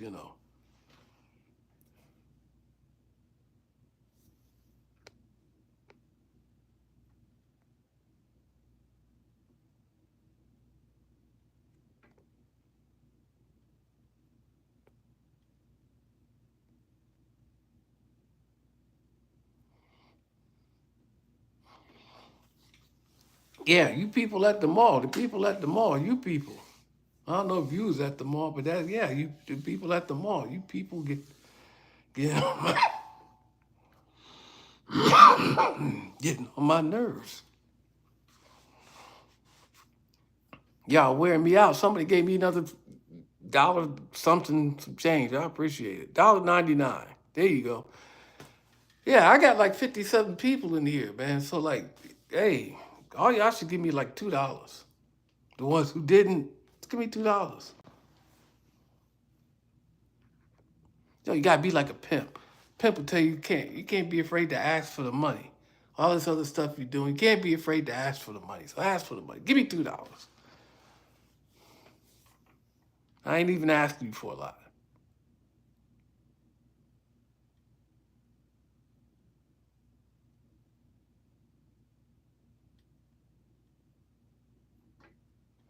I might have to look myself up on Twitter. You should just probably send me a link. Send me a link to that stuff.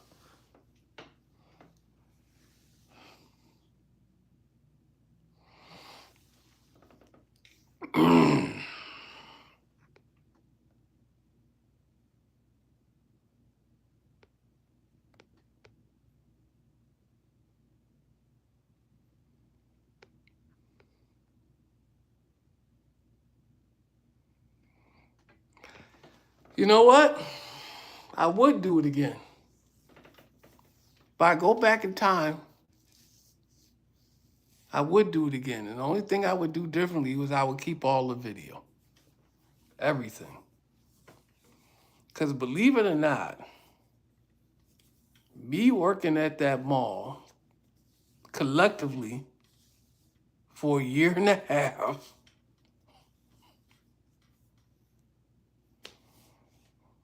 it actually afforded me a lot of different opportunities. Like you would not believe. Like you would not believe.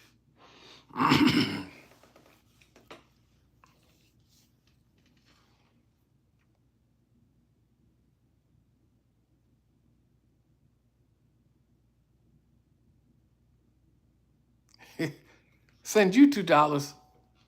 Thanks for the 5, Marcel. Why should I send you $2? You getting all this free entertainment. I don't know if I'm entertaining. I think that's a stretch. Uh, but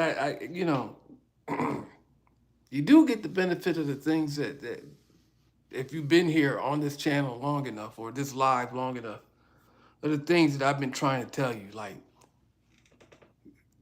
go get the book, How the Police Became Untouchable. Go get the book. You have the right to remain innocent. Go find a legal podcast and listen to it. I watch Steve Lato's videos all the time on YouTube. He was a law professor. He's a lawyer in Michigan. Think about climate change and how it's going to affect your life. Think about AI and how it's going to affect your life and the moves that you need to make.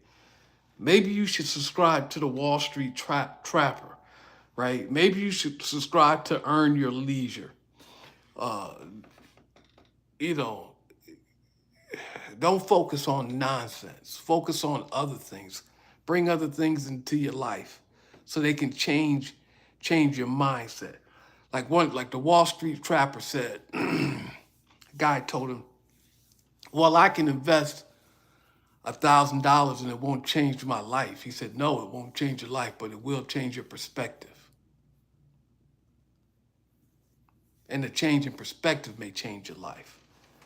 And so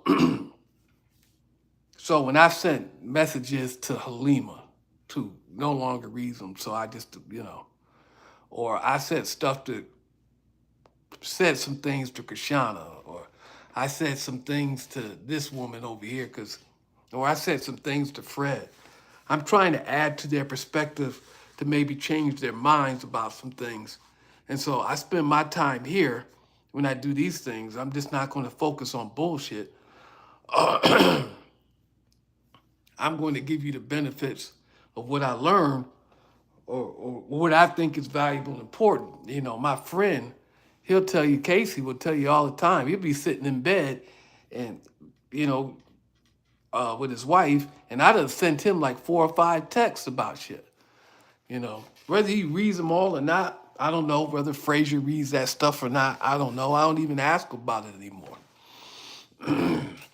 If one of them's into real estate and they're trying to do real estate, and I don't know what they know about real estate, and I come across something, that might be beneficial to them at the conversation we done had, I send it to them. I'm not gonna quiz them on whether or not they watch it or not. They can watch it or don't watch it. It's at their discretion. And I send a lot of people a lot of things, and I do it all the time.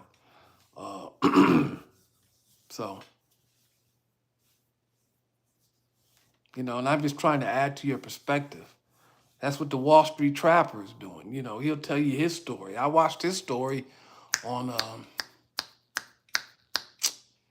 God, what is that busted rapper's name? He in Jersey. He got Megan, not Megan Good. He got that video vixen, Melissa Ford. God. Joe Budden. I watched Wall Street Trapper on Joe Budden. Why people low-key hate on Vlad is, delivered some things that I hold on to. 50 has delivered some things that I hold on to, and I just apply them to different situations. Even Taxstone, who's in prison, or well, he's in jail. I don't know if he made it to prison, because I don't know how long ago he got convicted, so I don't know if he got transferred to prison. He even says, I can't recall it right now, but he even said 1 or 2 things that that I hold on to. So, nah, man, there's lots of information out there. I don't watch this stuff. I get like things I don't watch Vlad for entertainment. I be trying to learn shit. I always trying to pick up some information. Yeah, well, Taxstone is how y'all like to say, quote unquote, he's a real one. He ain't faking about none of the shit he is or done. And that's kind of what I liked about Taxstone. So, but he ain't been around in a long time, so 6 years exactly. I learned some things from Gorgeous Dre and Sinful to P before he died. You learn some things from Kevin Samuels, and you hear a little quote from Maya Angelou. And can you incorporate it? You hear some from Dame Dash, and can you incorporate it? Because if you're listening, and I got this from Sinful to P, if I'm giving you all this information, but you don't apply it, then you're just being entertained. But if you take the information and you start to apply it, because you find it useful and beneficial to you, then you've been educated, and you're changing your world. Like, Matt Hoffa is having a argument or a discussion, all depending on, with some guy named Van who used to be on TMZ. And I remember one guy saying, and I don't know if it was Mecca or if I got it from someplace else. At some point in time, you know so little, we're not even having a discussion, because what you know is incorrect and so small that I'm just educating you, because you don't know anything. So we're not even having Mecca maybe did say something like that. Maybe I got that from Mecca. that you don't know enough, and so we're not even having a discussion. It's just me educating you, and that's what I felt was happening between Van and Math about slavery. But also, Mecca had said something that I hold on to. If the result don't change, then the why don't matter. If the result's going to be the same, then the why don't matter. Well, why he do this, or he could have done this. The why don't matter if at the end of the day the result's going to be the exact same. I'm like, oh shit, yeah. So I don't be interested in all the little hip hop bullshit. But these guys do whatever they've been through. They've learned something, and if it's something that they learn, they say, and I can find it useful and I can use it, then I'll hold on to it and I'll be able to use it, and then I'll pass it on to you. Um,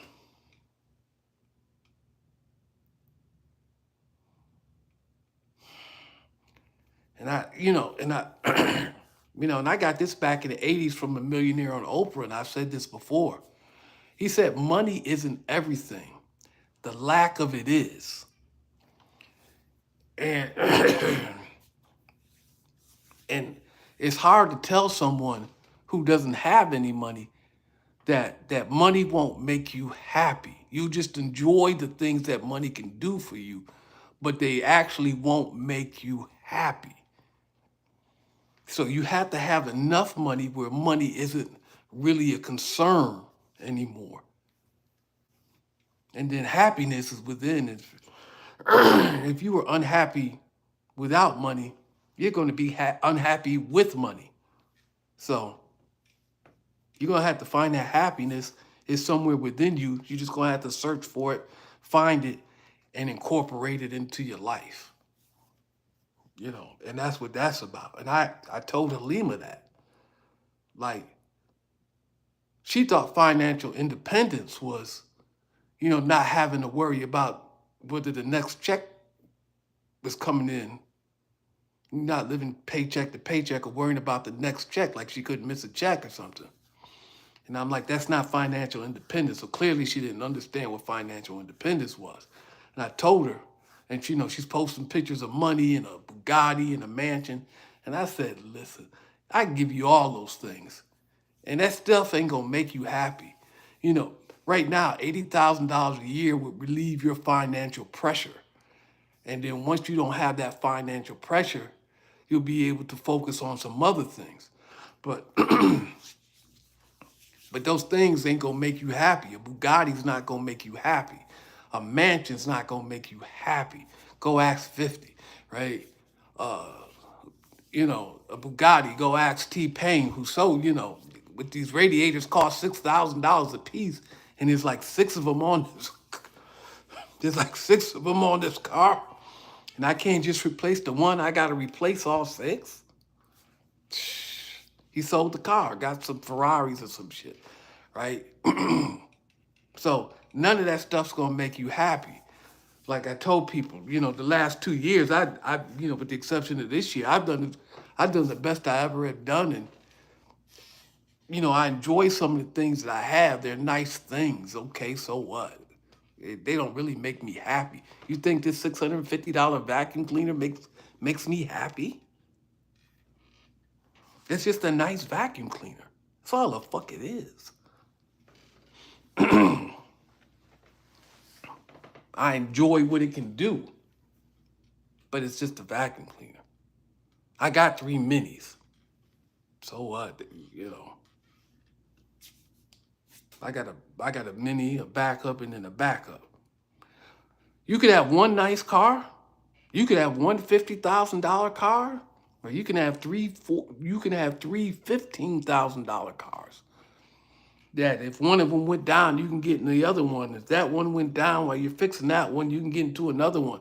Or while you're fixing two, you got one to drive. Or you could have one $50,000 car that's really nice, but if it breaks, you got to go get a rental.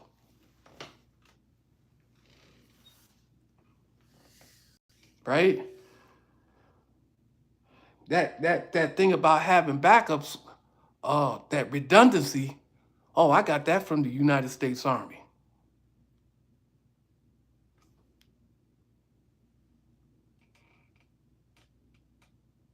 Right? You're missing the point, Robert Bjorn.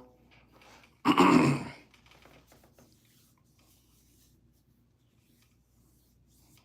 don't know. Do you really want a hooker?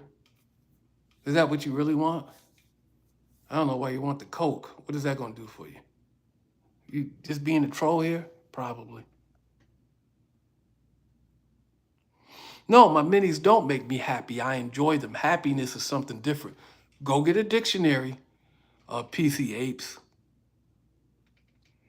and then look up the definition of happy, and then look up the definition of enjoy. They're different.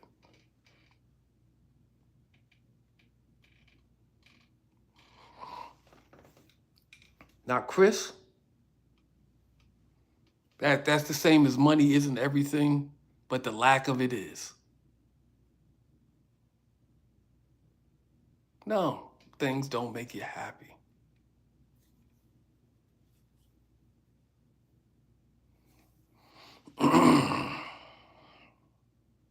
I can't change your perspective if you're unwilling to listen, if you're unwilling to even consider it, right? You can enjoy a jet ski. Does a jet ski make you happy? Does riding the jet ski make you happy? So riding the jet ski, you enjoy riding the jet ski. Do you enjoy riding the jet ski by yourself? Could you be in a lake for like 5 hours by yourself just riding a jet ski? Or do you need somebody there with you? You probably need somebody there with you. So now you're enjoying the experience with somebody else. And because you're riding your jet ski with your best friend Tom, whatever the fuck that is, right?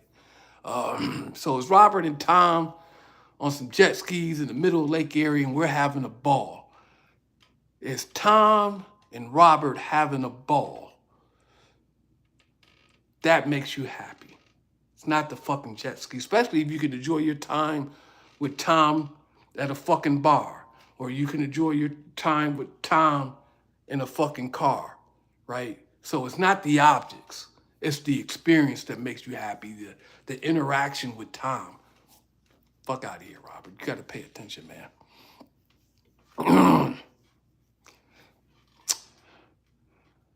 One of the Wayans brother, I think it was Marlon Wayans, saw a clip of him from the Breakfast Club, and he had said he only has 2 cars. He has a Range Rover for when he first started making money. He kept that, and then he's got a Tesla, right? He said all the jewels, cars, so he said none of that makes you happy, right? He said happiness is free. It costs you nothing.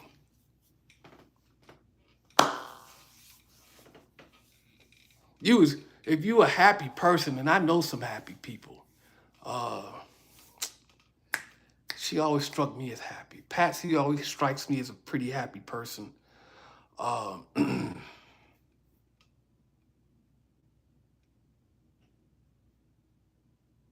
Lakeisha always struck me as a pretty happy person. They seem to always be smiling. They seem to always be enjoying themselves. You know, these are happy people. Give them some money. They be happy people with more things.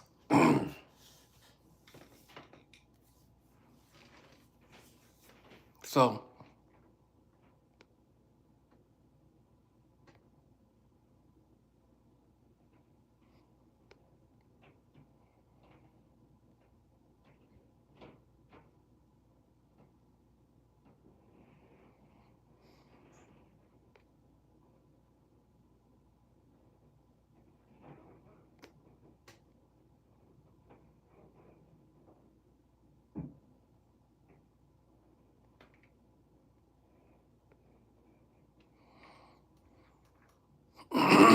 that would be interesting if he got recommended his taser video.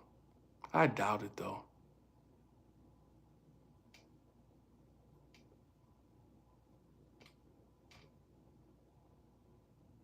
No, money wouldn't make you happy. Dude, there's people with plenty of money who are unhappy. Don't never have to work again in their life. And they're unhappy. They just don't have the stress, financial stresses. Now, I will say, if you had to be unhappy, would you rather be unhappy without money or with money? Well, I'm going to, if I had a choice, I'm gonna be unhappy with money and remove those financial stresses. But money ain't gonna make you happy, dog. Trust me. And it's hard to convince people who don't have any money or don't have enough money of this. It's hard to convince people of that. They got to get there first, experience it. And then, instead of having a cognitive understanding, then they will have an emotional understanding. They'll have that emotional connection. What's an emotional connection? You know, don't tell me about my life until you walk a mile in my shoes. That's an emotional connection. Where did I get that information from? Oh, I got that from a 19-year-old at the Metro Mall. She gave me the exact language I had been looking for 20 plus years.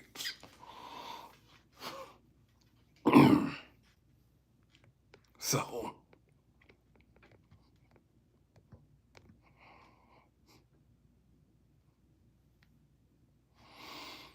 yeah, I'm telling you, I'm no more happier with this money, with the money that I made, than I just didn't have the financial stress. I didn't have any financial stress. Was I able to do a couple of things? So I went to the tail of the dragon, like those road videos that I recently posted. Those happened between, say,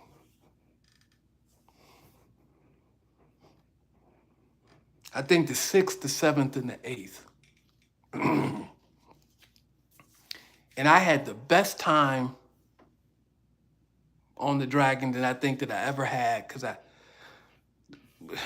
but the Porsches, they weren't running, you know. I was able to keep up with those Porsches real easy. I wasn't stressed at all. They weren't working me at all. Where when I post up, a couple of videos and me chasing this Miata clone, this Fiat, that he worked me to fucking death. But I started to trust my tires. Well, like Neo, I started to believe, so I started to push a little harder. And the only time those tires squealed is when I did something stupid. But yeah, so money didn't make me happy. The experience, like I can go up on that road by myself, and I can enjoy the challenge, right? But it's always better when I'm chasing somebody, or when I'm trying to leave somebody. So and then we get to the end of the road and we may have a discussion, right? If we get off at the same place, right? And what did money do for me too? Well, that 3 day weekend, including the stuff that I had to do to the car and the hotels and the fuel and everything. And I'm gonna have to fix these bearings, so I'm throwing that in. That's gonna be $700, right? That weekend cost me $4,700. Those 3 days. That's what that cost me. Cost me $4,700 for 3 fucking days. Um, but did the money make me happy? No, because I could have went out there and not changed anything, and and and still enjoyed myself. For the lack of a better word, I wouldn't have been as competitive because I had the right tires. I put polyurethane bushings on. I put the old shocks that I had on. I put on camber adjustment links for the rear. Uh, I mean,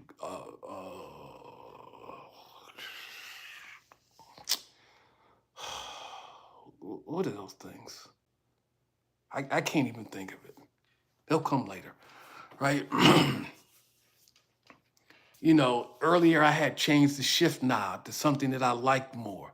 You know, I got a harness in it. So in case I go flying off the goddamn mountain, I might live. Or if I, you know, go too fast and hit the mountain, which, you know, if you had to choose, you'd rather hit the mountain than fly off the mountain, trust me. And then there's some places where you're gonna hit a bunch of trees, and then there's some places where you fly off the mountain, there ain't no trees. It's probably 50, 60 feet down. It's gonna be a real ugly look if you go 50, 60 feet down and ain't nothing stopping you for 50, 60 feet. It's just gravity and whatever the ground is down there.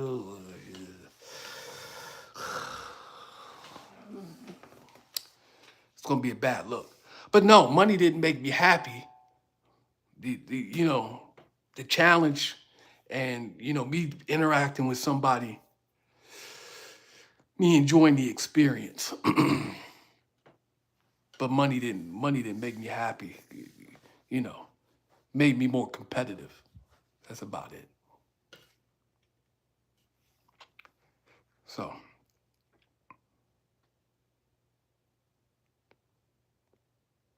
no, um,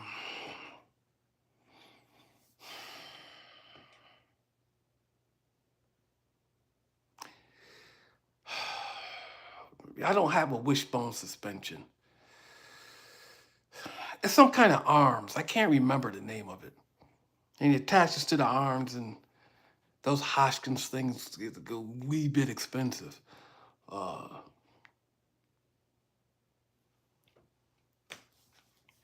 but I can't think of it right now. No, not a strep brace. Am I happy when I'm driving my Mini? Well, all depends on what I'm doing with my Mini. So my Mini, if I'm driving my Mini for what I do, it makes the job more tolerable. Um, that way I can tell you. And then in ways in which it makes it more tolerable, I'm not going to tell you. But it makes it more tolerable, especially when I'm empty.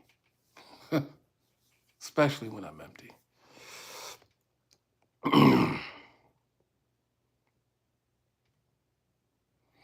No, the tail of the dragon is actually all in Tennessee. Like you, like Deal's Gap. I guess this place right here. Deal's Gap is in North Carolina, but the actual tail of the dragon is all in Tennessee. And if you go, I'm going to tell you right now, if you go, spend some money. You know, buy a T-shirt, buy some stickers, eat the local food, get some gas. Well, you might have to get some gas anyway. You know, but spend some money up there because even though the police will sometimes sit out on that road writing tickets, everybody knows what's going on, right? So Blount County is trying to get their money.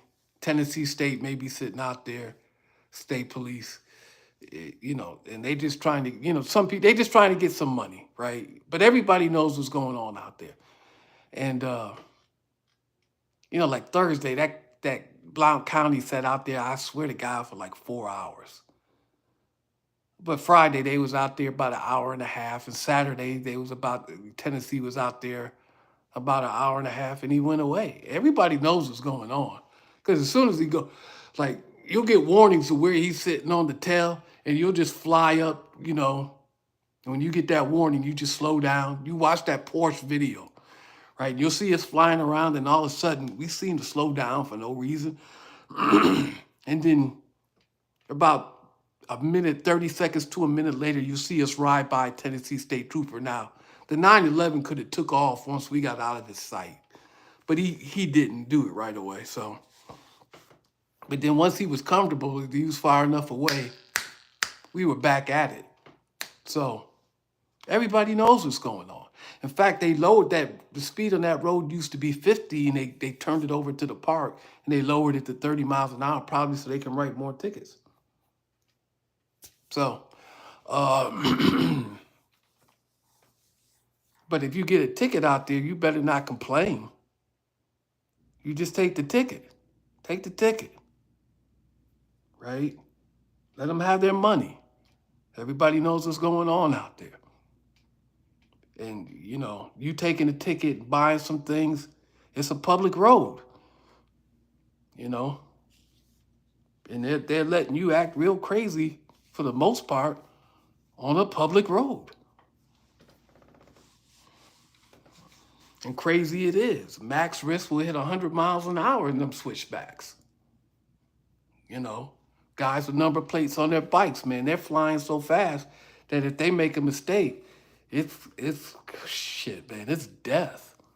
It ain't I'm banged up and hurt. I mean, them guys, people with actual racing experience and are really flying around up on that mountain like that, man, they make a mistake, they're dead. I guarantee you they're dead.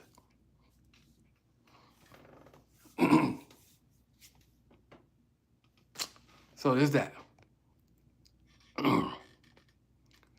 It's the cost of admission. There you go, Robert. Robot, Bjorn. Yeah, it's the cost of admission. Don't bitch about it.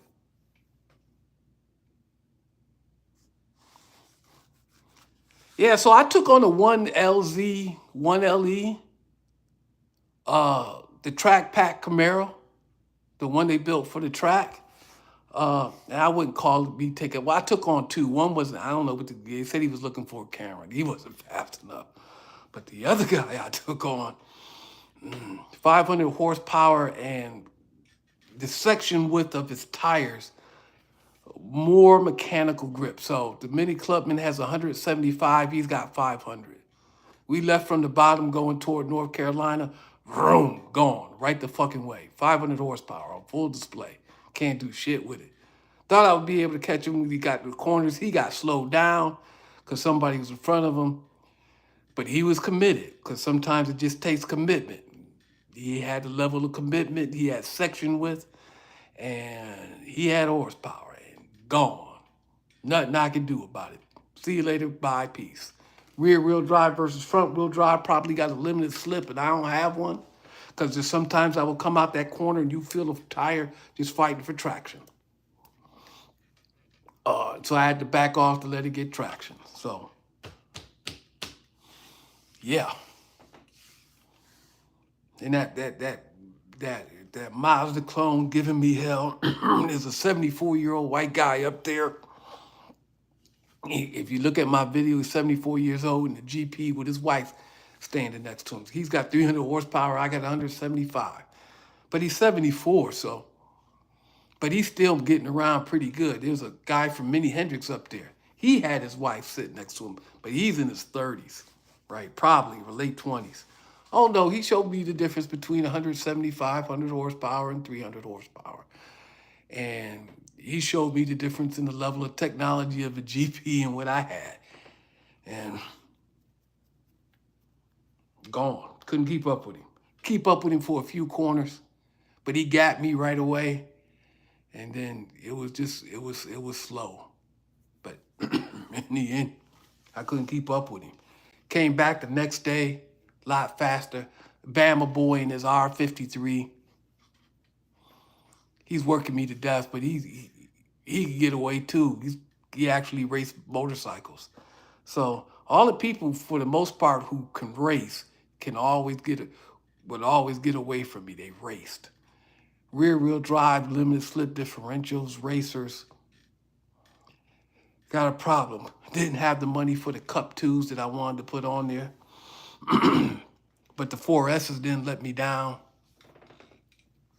You know, so just come back, you know, next time I go up, be more committed. Y'all not interested in this shit, all right? Anyway.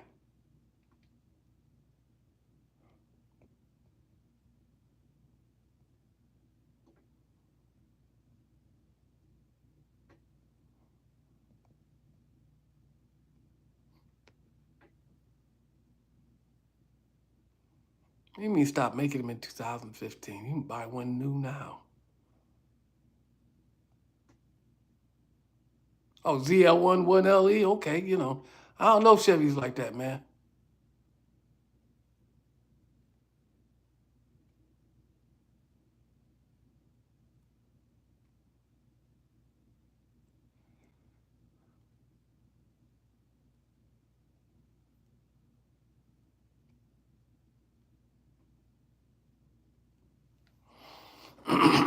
Well, I try electric cars. I'd love to have a Tesla, but I don't want to have a Tesla with a note. And then for what I would need it for,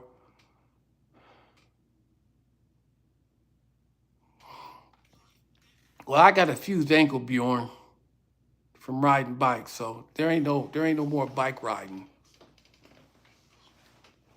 In fact, my first Mini, how I brought my first Mini, is from the settlement that I got from the insurance company for the person who turned left in front of me, and my ankle was hanging off by the tendon. So you got that tendon on the back of your your foot, and that's how it was hanging off of that. So, nah, we done with the bikes. And but now if I was still riding them, would I take it up to the dragon? Oh yeah, you goddamn right I would. You know, you go slow until you build up speed, and you commit more, and you got more confidence, and you learn more, and you go faster, and you go faster. You know, you take as much risk as you want. I mean, just don't run out of talent. Jesus Christ. You don't want to find the limits of your ride on the dragon. That's not a good place to find the limits of your ride. It's a horrible place to find the limits because the penalties will be steep. They not only will be financial, but they could be physical, and then those physical costs could be permanent. Fused ankle, hip surgery from riding bikes, I'm done with it. Anyway, what time is it? It's 1 o'clock in the morning. Okay. Listen, been great. I got shit to do tomorrow morning. I'll see you later. For the people who gave me a few dollars, I appreciate it. See you later. Gotta go.